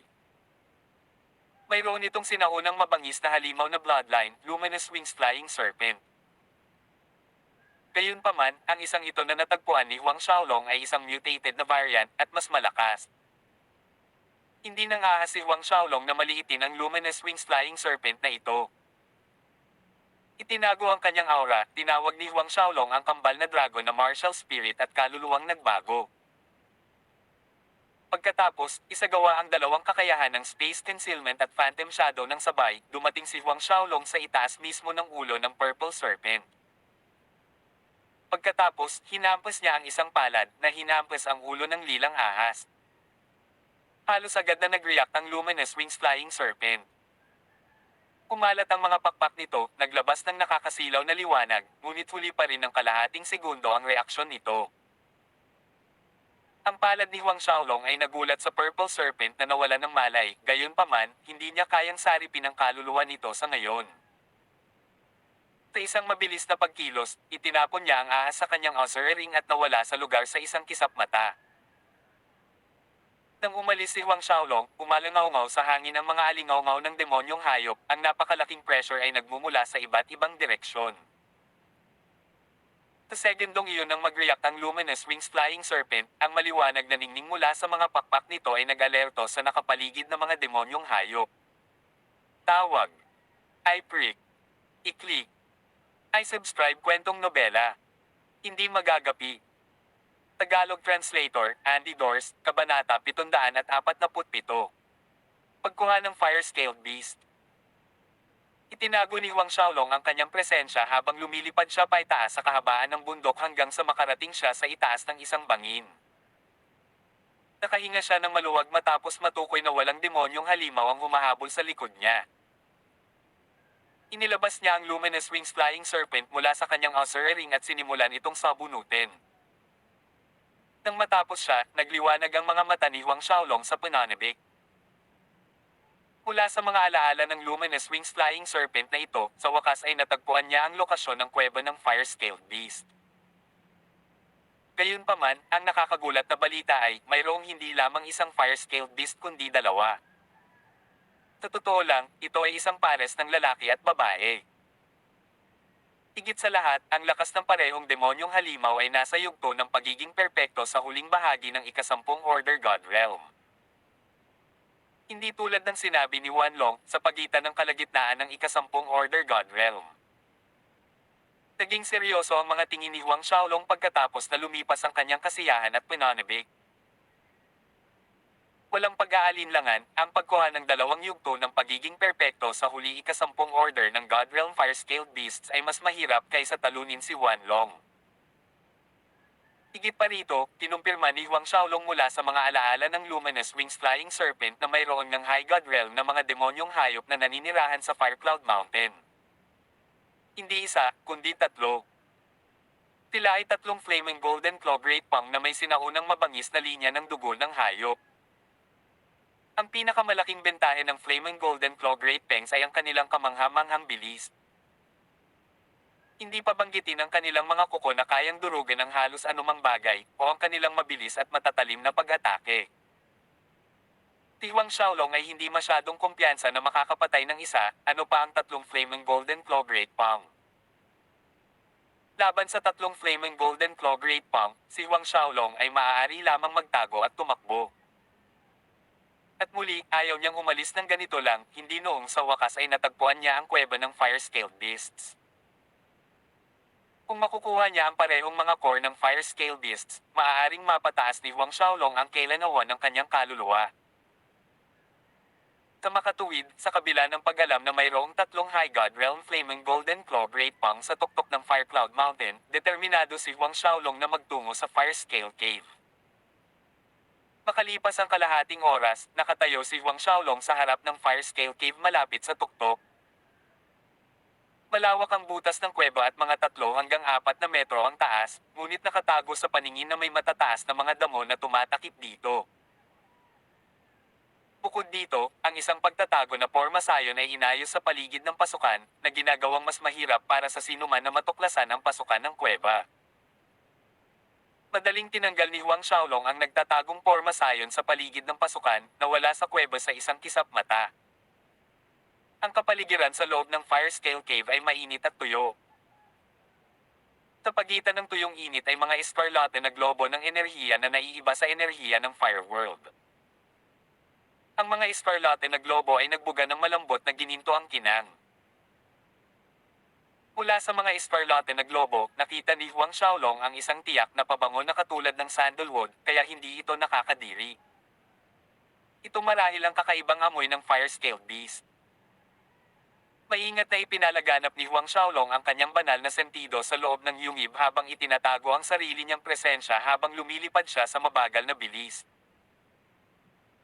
Ang lagusan ng kuweba ay unti-unting humahantong sa isang mas malaking espasyo kung saan napunta si Huang Xiaolong, at kasabay nito, ang temperatura ng kuweba ay lalong uminit. Sa isang punto, naramdaman ni Huang Xiaolong na siya ay nasa loob ng isang mataas na temperatura na hurno.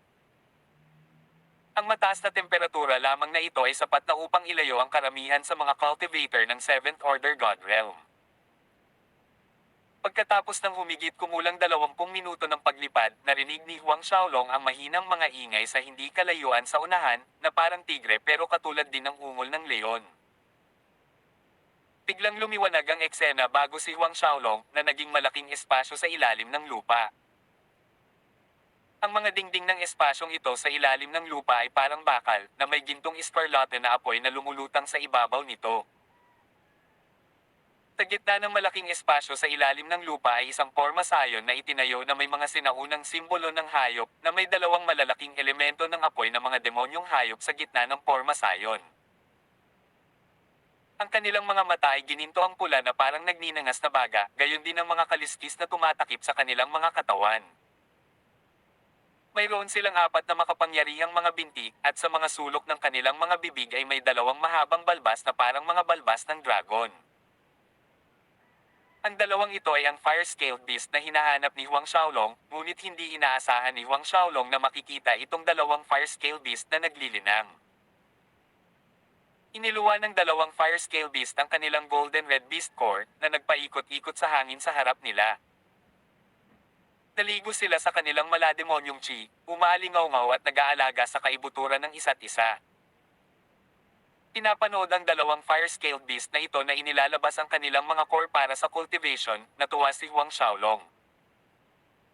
Talagang pinadali nito ang mga bagay para sa kanya sa pakikitungo sa 2 Fire Scale Beast.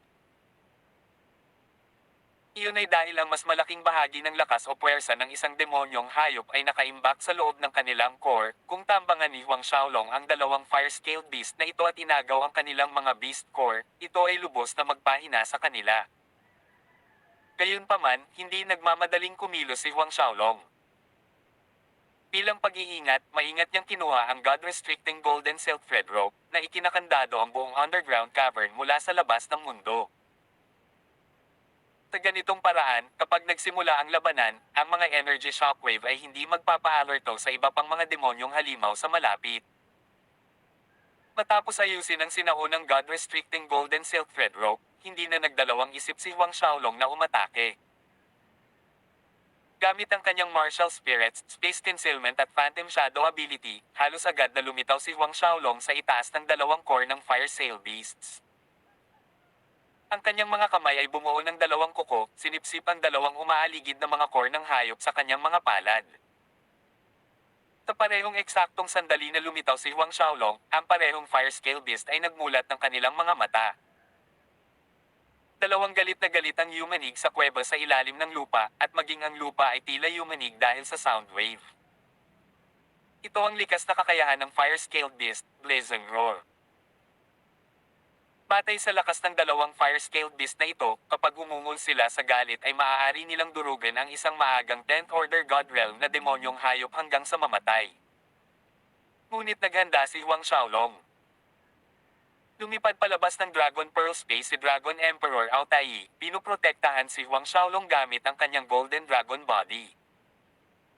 Kaya, ang malalakas na sound wave ay hindi nakaapekto kay Huang Xiaolong. Ang lakas ng pagsipsip mula sa mga palad ni Huang Xiaolong ay bumabalot sa dalawang beast core.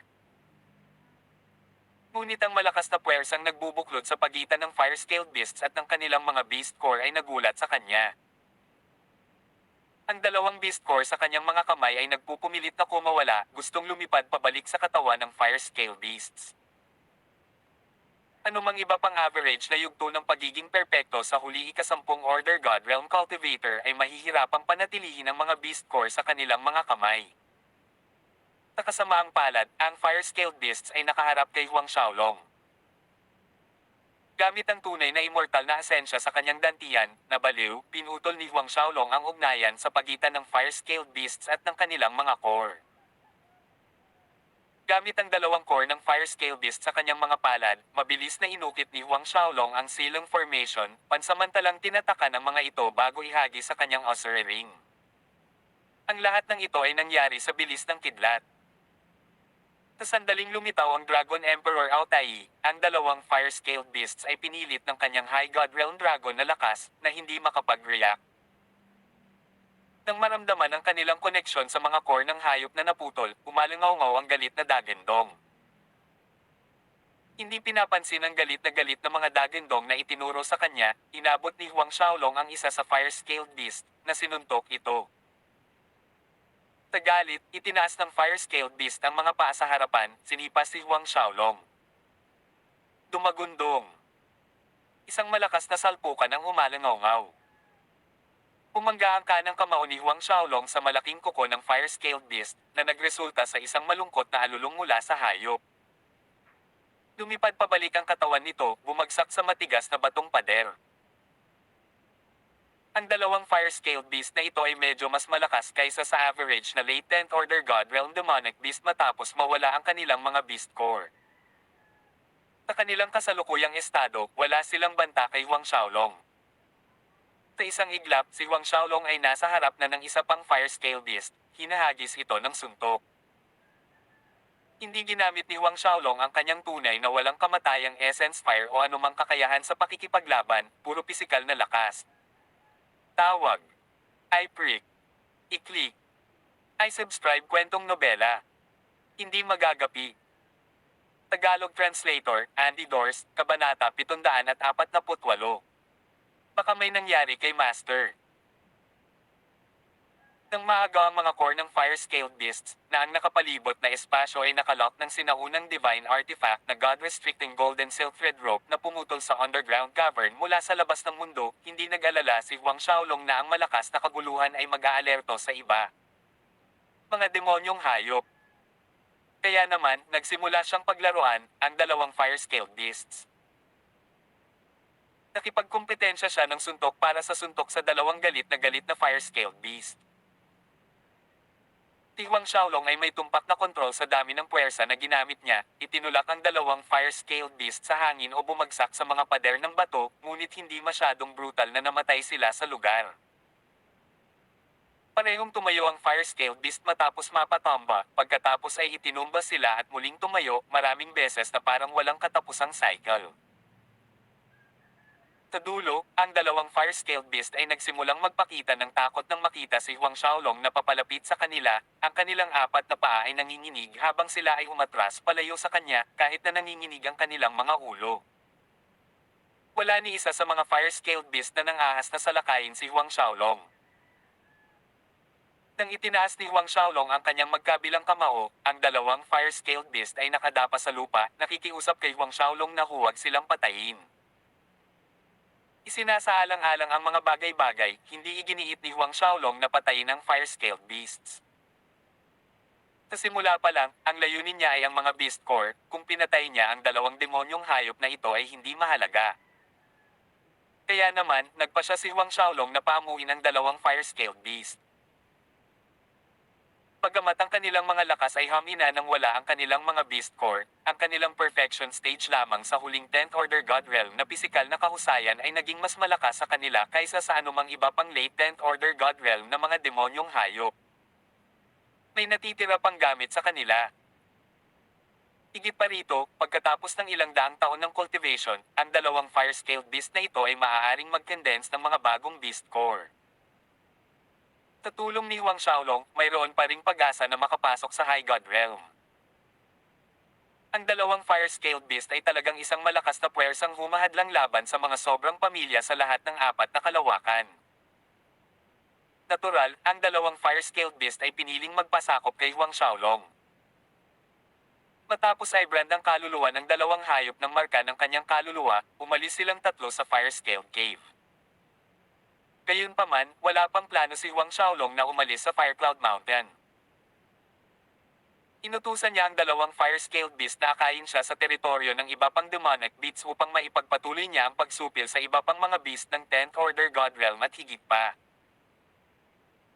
Ang unang lugar na dinala ng fire-scaled beasts kay Huang Xiaolong ay ang pugad ng isang perfection stage sa huli 10th Order God Realm Hornfire Lion. Pagkatapos ng ilang pagsisikap, napaamo ang Hornfire Lion. Ang sumunod ay isang Cloudhoof Dragon Horse. Ang Cloudhoof Dragon Horse na ito ay isa pang demonyong hayop na may sinaunang linya ng dugo ng dragon, gayunpaman, ang linya ng dugo ng dragon nito ay mahina, tulad ng nakaraang Iron Scales Dragon Crop. Ngunit ang Cloudhoof Dragon Horses ay may kamanghamanghang bilis, katulad ng kidlat sa ibabaw ng mga ulap. Bagamat ito ay isang late 10th Order God Realm lamang, sa sandaling nagsimula itong tumakbo, ang isang Cloudhoof Dragon Horse ay medyo mas mabilis kaysa sa isang perfection stage sa late 10th Order God Realm. Sa tulong ng dalawang fire-scaled beasts, pinaamo ni Huang Xiaolong ang 7 demonyong hayop, 4 sa kanila ay late 10th Order God Realm, at 3 ay perfection stage late 10th Order God Realm. Idinagdag ang mga demonyong hayop na pinaamo niya kanina, kasama ang Iron Scales Dragon Croc at Luminous Wings Flying Serpent, umabot ito sa 23 demonyong hayop. Nababahala na ang 3 High God Realm Flaming Golden Claw Great Fangs ay maaaring maghinala na may mali sa 23 10th Order God Realm at higit sa mga demonyong hayop na sumusunod sa likod ng isang tao, at tubiling umalis si Huang Xiaolong sa Firecloud Mountain. Sa outer periphery ng Firecloud Mountain, 2 araw nang naghihintay ang grupo ni Wanlong kay Huang Xiaolong. Gayunpaman, lalo silang naging balisa ng walang bakas ng pagbabalik ni Huang Xiaolong anumang oras sa lalong madaling panahon. May nangyari kaya kay Master? Nag-aalala ang isa sa kanila. Malamang na mayroong High God Realm na mga demonyong hayop sa loob ng Firecloud Mountain, bakit hindi pa bumabalik si Master? Paano kung may nangyari? Nag-aalala rin ang dalawa. Tumingin si Wanlong sa Firecloud Mountain, isang kunot ang nabuo sa kanyang noo. Kahit na alam ni Wanlong na si Huang Xiaolong ay napakalakas, kung si Huang Xiaolong kahit papaano ay nagalit sa High God Realm na mga demonyong hayop na naninirahan sa Firecloud Mountain, malamang na nakulong siya. Kung hindi, hindi magtatagal si Huang Xiaolong para makabalik. Dito na lang kayo, papasok ako at titingnan. Sabi ni Wanlong pagkaraan ng ilang sandali. Sa sandaling ito, ang isa sa kanila ay biglang tumili na nakatitig sa isang bagay sa kanyang harapan. Nakaramdam ng kakaiba, tumingin si Wanlong, sinundan ng tingin ng kanyang kasama. Ang eksenang pumasok sa mga mata ni Wanlong ay nagbigay din sa kanya ng takot. May lumilipad pababa mula sa Firecloud Mountain patungo sa kanila.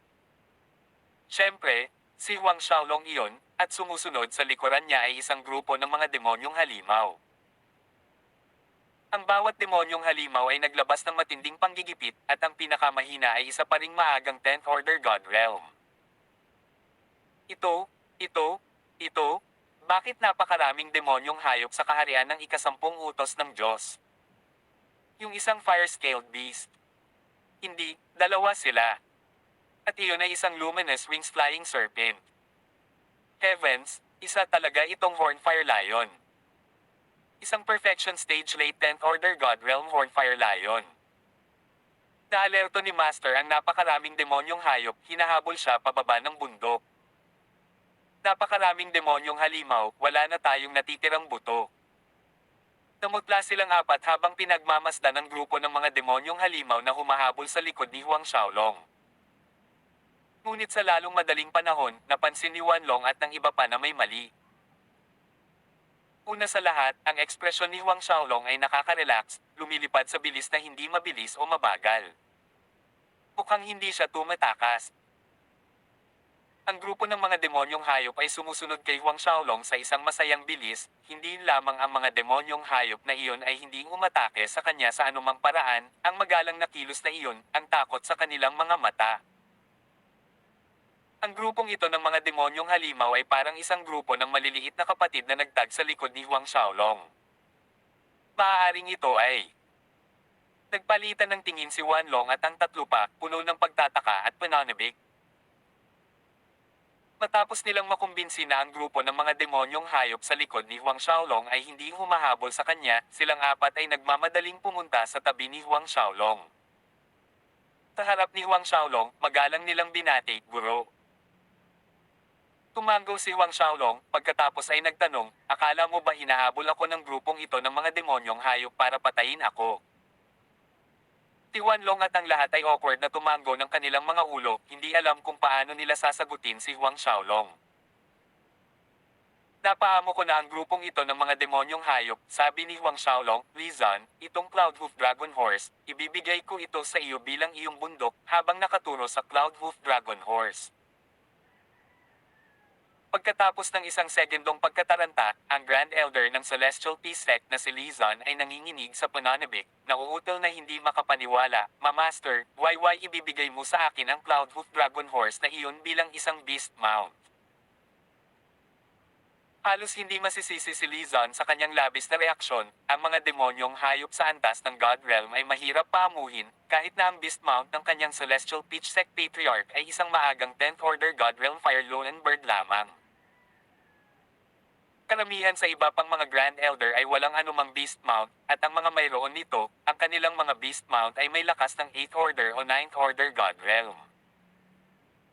Tumango lang si Huang Xiaolong, isang 10th Order God Realm Cloudhoof Dragon Horse lang, hindi ganoon kahalaga sa kanyang paningin. Matapos niyang matagpuan ang Vermilion Bird Divine Fire sa hinaharap at matagumpay na isinama dito, sa kanyang pagbabalik, nagpasya si Huang Xiaolong na paamuhin ang lahat ng high-level na God Realm na demonyong hayop sa loob ng Fire Cloud Mountain na ito. Kasama ang tatlong High God Realm Flaming Golden Claw Great Pang na iyon. Kasunod nito, binigyan ni Huang Xiaolong si Wanlong ng late 10th Order God Realm Beast Mount, habang ang natitirang dalawa ay binigyan ng maagang 10th Order God Realm Mount bawat isa. Itinuring itong kabayaran para sa mga core ng Fire-Scaled Beasts. Tuwang-tuwa si Wanlong at ang iba pa kaya paulit-ulit nilang pinasalamatan si Huang Xiaolong. "Pwede na kayong umalis muna sa Fire World na ito, may gagawin pa ako." Idinagdag ni Huang Xiaolong bilang isang naisip, "Ipapatawag kita kung mayroon akong mga tagubilin." Malinaw na hindi komportable na kasama niya ang apat na ito kapag hinahanap ang Vermilion Bird Divine Fire sa Phoenix Volcano. Sumunod ang apat, sumaludo ng may paggalang bago umalis sakay sa mga beast mount na ibinigay sa kanila ni Huang Xiaolong. Tawag. I-prick. I-click. I-subscribe kwentong nobela. Hindi magagapi. Tagalog Translator, Andy Dors, Kabanata 749. Inalerto ang Phoenix Clan. Nang mawala sa paningin ng grupo ni Wanlong, lumingon si Huang Xiaolong sa isang direksyon at mabilis na tumakbo palayo, sumakay sa entablado ng pagiging perpekto sa huling bahagi ng ikasampung order ng God Realm Hornfire Lion, kasama ang natitirang mga demonyong hayop patungo sa Bulkang Phoenix. Sa isang grupo ng matataas na antas ng mga demonyong hayop na sumusunod sa likod ni Huang Xiaolong, ito ay isang magandang tanawin habang sila ay lumilipad patungo sa gitnang rehiyon. Bagamat itinago ng Hornfire Lion at Luminous Wings Flying Serpent ang kanilang mga aura, ang kanilang presensya ay naging sanhi pa rin ng mga demonyong hayop ng 7th Order, 8th Order, at 9th Order God Realm na kumalat sa takot. Maging ang ilang 10th Order God Realm na mga demonyong hayop ay tumatakas palayo sa gulat anuman ang direksyon. Ang mga 10th Order God Realms na iyon na nagustuhan ni Huang Xiaolong ay mahuhuli at mapapaamo na idaragdag sa grupong nasa likuran niya. Matapos bigyan ng grupo ni Wanlong ng isang beast mount bawat tao, 19 na demonyong hayop na lang ang nananatili sa kanyang tabi. Gayunpaman, pagkaraan ng 10 araw, 8 bagong demonyong hayop ang idinagdag sa 19 na dinagdagan ang kanilang bilang sa 27. 27 10th Order God Realm at higit pa, at sa kanila, 5 ang nagkaroon ng cultivation sa Perfection Stage late 10th Order God Realm. Ang isang pangkat na may napakalaking lakas sa pakikipaglaban ay sapat na upang sirain ang alinman sa 4 na puwersa ng unang ranggo ng mga kalawakan. Nang dumating ang grupo sa isang partikular na bulubundukin, puminto si Huang Xiaolong ng mataas sa himpapawid. Marahil ay maabot natin ang Phoenix Volcano sa ibang araw. Sabi ni Huang Xiaolong sa mahinang boses sa walang partikular na tao. Gayunpaman, bago makarating sa Bulkang Phoenix, nagpasya siyang pinuhin muna ang 2 core ng Fire Scaled Beasts. Bagamat ang 2 Beast Core ay hindi makakatulong sa kanya na makapasok sa late 10th Order God Realm, maaari pa rin nilang, kahit kaunti, palakasin ang kanyang lakas. Tumalon siya mula sa katawan ng Hornfire Lion at dumaong sa isang lambak sa hanay ng bundok sa ibaba.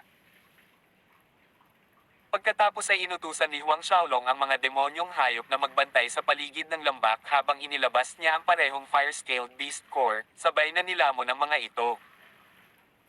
Sa sandaling nilamon ng 2 Beast Core, isang nakakapasong mainit na enerhiya ng apoy ang kumalat sa kanyang katawan. Sa labas, ang ibabaw ng balat ni Huang Xiaolong ay namumula ng malalim na pula na para bang siya ay sinusunog. Halos agad-agad, ang Black Tortoise Divine Fire sa kanyang katawan ay kumislap ng magandang snow white glow na naglalabas ng banayad na malamig na enerhiya. Ang biglaang nakakapasong enerhiya mula sa mga beat core ay naging mainit na mga hibla. Nakaramdam ng init at komportable si Huang Xiaolong mula ulo hanggang paa. Unti-unting bumalik sa normal ang pulang-pula niyang balat. Nag-activate ang Treasure Dragon diagram sa loob ng katawan ni Huang Xiaolong, matako na sumisipsip ng enerhiya ng elemento ng apoy na nagmumula sa mga beast core. Ang parehong fire-scaled beasts ay kalahating hakbang lamang ang layo mula sa pagpasok sa High God Realm. Ang kanilang mga beast core ay naglalaman ng masaganang enerhiya na halos maihahambing sa isang High God Realm na pag-iral. Gayunpaman, makalipas ang isang buwan, ganap na napino ni Huang Xiaolong ang enerhiya ng 2 beast core. Sa huli, ang 2 core ng Fire-Scaled Beasts ay bahagyang nagpapataas ng lakas ni Huang Xiaolong hanggang sa pinakamataas sa kalagitnaan ng 10th Order God Realm, ngunit ang talagang ikinatuwa niya ay ang katotohanan ang mga core ng Fire-Scaled Beasts na iyon ay talagang makapagpapahusay sa kailanawan ng kaluluwa ng isang tao. Ang kanyang maladyamante na kailanawan ng kaluluwa ay nagniningning na mas maliwanag kaysa dati. Nagtataka ako kung ang kasalukuyang kailanawan ng aking kaluluwa ay sapat na upang i-condense ang isang ranggo ng 10 Diyos. Sa isip ni Huang Xiaolong. Tinanong niya ang Dragon Emperor Aotai, ngunit umiling ang matandang dragon at sumagot, hindi ko alam. Kailanman sa kasaysayan ng 4 na kalawakan ay walang sino man ang nakapag-condense ng isang Diyos na nireranggo 10 pataas. Sa makatuwid, hindi alam ng Dragon Emperor Aotai ang mga kinakailangang kondisyon para sa pag-condense ng isang ranggo na 10 Diyos. Kung mahahanap mo ang Vermilion Bird Divine Fire dito at isama ito, ang kailanawan ng iyong kaluluwa ay mas mapapahusay. Sa oras na iyon, tiyak na mapapakondense mo ang isang rank 10 Godhead. Gayunpaman, ang Dragon Emperor Aotai ay napabuntong hininga sa susunod na sandali, ranggo ng 10 Diyos, kung magtagumpay ka, ito ay lubos na magpapamanga sa 4 na kalawakan, maging sa iba pang mga kalawakan. Kahit na sa libo-libo at libo-libong iba pang mga kalawakan, ang mga magsasaka na nakapag-condense ng isang ranggo ng 10 Diyos ay mas mahirap kaysa sa mga ngipin ng manok. Ang paglitaw ng isang ranggo na 10 Diyos ay sapat na upang magdulot ng matinding pagbabago sa ilalim ng kalangitan. Rank 10 Godhead. Isang liwanag ang kumislap sa mga mata ni Huang Xiaolong, talagang dapat niyang mahanap ang Vermilion Bird Divine Fire. Pagkatapos ay masigla siyang humakbang palabas ng lambak. Nang makita si Huang Xiaolong, ang lahat ng mga demonyong hayop ay mabilis na nagtipon sa paligid niya. Sa isang buwang ito, kasama ang grupo ng mga demonyong hayop na nagbabantay, si Huang Xiaolong ay hindi nabalisa sa panahon ng kanyang pagpipino sa mga core ng fire-scaled beast. Tumalon si Huang Xiaolong sa likod ng Hornfire Lion, at ang lahat ng mga demonyong hayop ay lumipad patungo sa direksyon ng Bulkang Phoenix na itinuro ni Huang Xiaolong. Dahil alam niyang walang paraan na makapasok siya sa Bulkang Phoenix nang hindi inaalerto ang Phoenix Clan, nagpa siya si Huang Xiaolong na huwag itago ang kanyang mga galaw. Kasama ang isang malaking grupo ng mga demonyong hayop sa likod niya, lumipad sila sa isang bagay na paraan palapit sa Bulkang Phoenix. Hanggat ang Phoenix Clan na naninirahan sa paligid ng Phoenix Volcano ay may mas mababa sa dalawang High God Realm level Phoenix, tiwala si Huang Xiaolong na, sa kanyang lakas at mga demonyong hayop sa likod niya, mayroon silang kapangyarihan na makipag-head-to-head sa Phoenix Clan. At worst, medyo mahina lang ang grupo niya. Sa paglipas ng panahon, ang grupo ni Huang Xiaolong ay papalapit na sa Bulkang Phoenix. Makalipas ang kalahating araw, pinaamo ni Huang Xiaolong ang isa pang yugto ng pagiging perpekto sa huling bahagi ng ikasampung Order God Realm, isang Golden Pupils Fire 8, na dinagdagan ang mga demonyong hayop ni Huang Xiaolong sa 28. Sa oras na ito, sa wakas ay naalerto na ng kanyang mga galaw ang Phoenix Clan. Ano ang sinabi mo? Mayroong 28 10th Order God Realm at higit sa mga demonyong hayop na papunta sa ating Bulkang Phoenix. Ang patriarch ng Phoenix Clan, si Huang Hongtian, ay nagulat nang marinig niya ang ulat mula kay Elder Huang Weiyuan ng clan.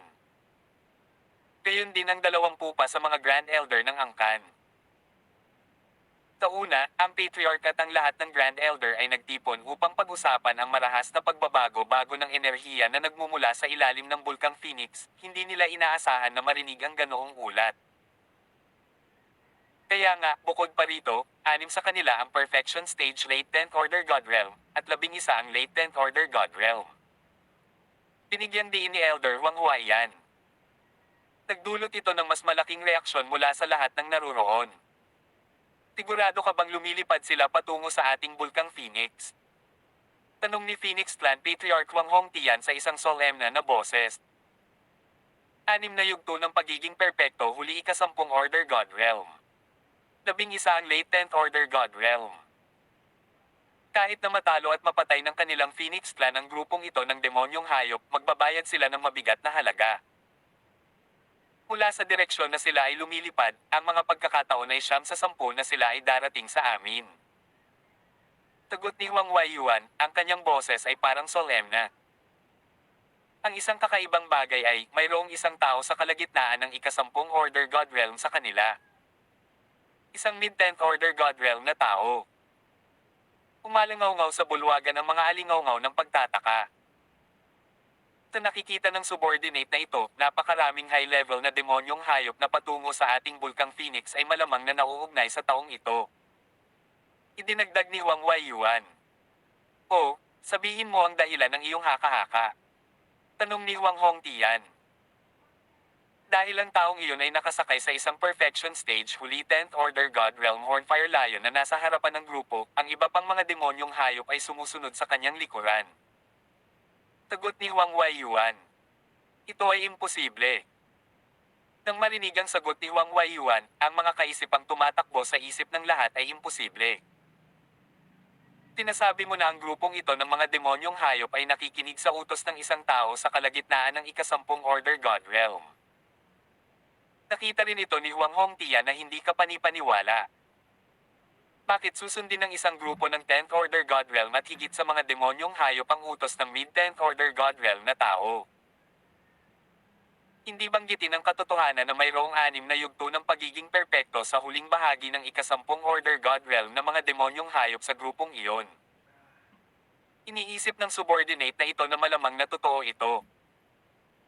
Sumagot si Huang Huaiyan, sa kabila ng kanyang sarili na hindi naniniwala na ang isang bagay na tulad nito ay posible, ngunit ito ang pinakalohikal na sagot. Patriarch, dapat ba nating iulat ang bagay na ito sa ninuno? Tanong ng isa sa mga elder. Umiling si Huang Hongtian, isang matalim na liwanag ang kumikinang sa kanyang mga mata, hindi iyon kailangan sa ngayon, alamin muna natin ang layunin ng kabilang partido sa pagpunta rito. Ipasa ang aking order, ang buong angkan ay maghahanda para sa labanan. Pagkatapos sabihin ito, tumayo si Huang Hongtian, sumama kayong lahat sa akin para pigilan sila.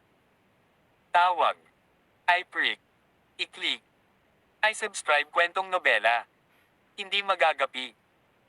Tagalog Translator, Andy Dors, Kabanata 750. Kung kakayanin mo ang isang hampas ng palad mula sa akin. Oo, Patriarch. Ang mga Grand Elder ng Phoenix Clan ay tumayo lahat, magalang na kinikilala ang utos ni Huang Hongtian at sumunod sa likuran niya habang siya ay humakbang palabas upang pigilan si Huang Xiaolong at ang kanyang mga demonyong hayop sa kanilang landas. Alinsunod sa utos ni Huang Hongtian, ang buong Phoenix Clan sa Phoenix Volcano mula sa itaas hanggang sa ibaba ay natigilan bilang paghahanda na parang malapit na silang makipaglaban sa isang mortal na kaaway. Sa puntong ito, ang grupo ni Huang Xiaolong ay wala pang 20,000 li ang layo mula sa Bulkang Phoenix, papalapit sa oras. Sa lalong madaling panahon, ang grupo ni Huang Xiaolong ay nakatagpo ni Huang Hongtian at ng Phoenix Clan's Grand Elders na lumabas upang pigilan ang mga hindi inanyayahang bisita. Sa isang mabilis na sulyap sa grupo ng Phoenix Clan, napansin na ni Huang Xiaolong si Huang Hongtian at ang lakas ng Grand Elders. Maliban sa pagiging maagang First Order High God Realm ni Huang Hongtian, mayroong 25 10th Order God Realm. Kabilang sa 25 na ito, 8 ang Late 10th Order God Realm, at 4 ang Peak Late 10th Order God Realm. Sa paghusga lamang mula sa lakas, ang grupo ng mga demonyong hayop sa likod niya ay tiyak na humawak sa mataas na kamay sa mga Grand Elder ng Phoenix Clan. At si Huang Xiaolong mismo ay kayang pigilan si Huang Hongtian. Matapos suriin ang sitwasyon, gumaan ang loob ni Huang Xiaolong. Kung ito ang buong saklaw ng Phoenix Clan ng Bulkang Phoenix, ang dami ng problema ay mas kaunti kaysa sa inaasahan niya. Gayunpaman, si Huang Xiaolong ay nangahas na huwag maging pabaya. Ayon sa kanyang pagtatansya, ang Phoenix Clan ay dapat magkaroon ng isa pang puwersa ng High God Realm sa likod nito. Ang magkabilang panig ay huminto ng medyo malayo sa isa't isa sa himpapawid. Ang katawan ni Huang Hongtian ay naglabas ng mahinang makajos na aura. Ang kanyang matayog na tingin ay dumaan sa mga demonyong hayop at nahulog kay Huang Xiaolong at sa Hornfire Lion na kanyang sinasakyan. Ang mga kilay ni Huang Hongtian ay kumunat sa malalim na mga toddling. Nakilala niya itong Hornfire Lion, ito ang mula sa Firecloud Mountain na nakarating na sa borderline peak ng God Realm. Kaya nitong pumasok sa High God Realm anumang oras. Isang matigas na hayop na hindi umalis sa Firecloud Mountain halos lahat ng oras. Ngunit, sa mismong harapan niya, ito ay may nakaupong tao, papunta sa kanyang Bulkang Phoenix. Ang mga kaisipang ito ay tumatakbo sa isip ni Huang Hongtian sa bilis ng kidlat, pagkatapos ay lumingon siya kay Huang Xiaolong, "Bata, sino ka? Alam mo ba na itong Bulkang Phoenix ay teritoryo ng aking Phoenix Clan? Kung pipilitin mong magpatuloy pa, huwag mo akong sisihin sa pagpatay sa iyo." Ang presyon mula kay Huang Hongtian ay naayos kay Huang Xiaolong. Hanggat si Huang Xiaolong at ang kanyang mga demonyong hayop ay gustong gumawa ng isa pang hakbang pasulong, hindi siya magdadalawang isip na umatake, pinapatay si Huang Xiaolong sa isang galaw. Si Huang Xiaolong ay tila walang pakialam, na parang hindi niya narinig ang banta ni Huang Hongtian, mahinahong sumagot, "At sino ka? Kung sasabihin mo na ang Bulkang Phoenix na ito ay teritoryo ng Phoenix Clan mo, sasabihin ko na ang buong Fireworld ay teritoryo ko." Sa sandaling natapos si Huang Xiaolong, ang mga Grand Elder ng Phoenix Clan ay nagalit. Isang tao lamang sa kalagitnaan ng ika-10 Order God Realm ang nangahas na kausapin ang kanilang Patriarch sa ganitong tono. Hindi matatawaran na kay abangan. Bastos na bata, anong lakas ng loob na magsalita ng ganyan sa ating Patriarch? Isang late 10th Order God Realm Phoenix Clan Grand Elder ang nawala ng galit at umatake. Ang kanyang kamay ay pumulupot sa isang kuko na papalapit kay Huang Xiaolong. Isang anino ng Phoenix at isang nagninangas na pulang kuko ang bumangga kay Huang Xiaolong. Tinakop ng apoy ang mundo. Ang enerhiya ng elemento ng apoy sa paligid ay umuuga ng marahas na naimpluwensyahan ng pag-atake. Hindi man lang pinabayaan ni Huang Xiaolong ang attacker ng isang gilid na sulyap gumanti gamit ang kanyang palad. Habang pinapanood ang aksyon ni Huang Xiaolong, lahat ng Phoenix Clan Grand Elders ay umiling na may mapanuksong mga ngiti, ang parehong pag-iisip ay sumagi sa kanilang isipan. Ang taong ito ay labis na pinahahalagahan ang kanyang sariling lakas. Kung tutusin, kitang-kita ang pagkakaiba ng kanilang paglilinang. Bukod dito, ang pinakamalakas na sandata ng kanilang Phoenix Clan ay walang iba kundi ang kanilang Phoenix Fireclaw. Dahil ipinakita ng isa sa kanilang sariling Phoenix Clan's Grand Elders, kalimutan ng isang mid-10th Order Godrealm na tao, kahit isang Perfection Stage late 10th Order Godrealm Demonic Beast tulad ng Hornfire Lion na iyon ay mahihirapan sa pag-atake na ito. Gayunpaman, ang tila casual na hampas ng palad ni Huang Xiaolong ay talagang nagpakalat sa nagngangalit na apoy, ngunit hindi ito tumigil doon. Sa sumunod na segundo, ang puwersa ng palad ay tumama sa dibdib ng Phoenix Clan Grand Elder. Isang malungkot na panaghoy ang umalingaw sa hangin habang si Grand Elder ay pinalipad ng higit sa 10 li, bumagsak sa isang maliit na taluktok ng bundok na nabasag ito. Lahat ng Phoenix Clan Grand Elders ay natulala sa panunood nito, hindi makapaniwala sa kanilang nakita. Kasama si Huang Hongtian.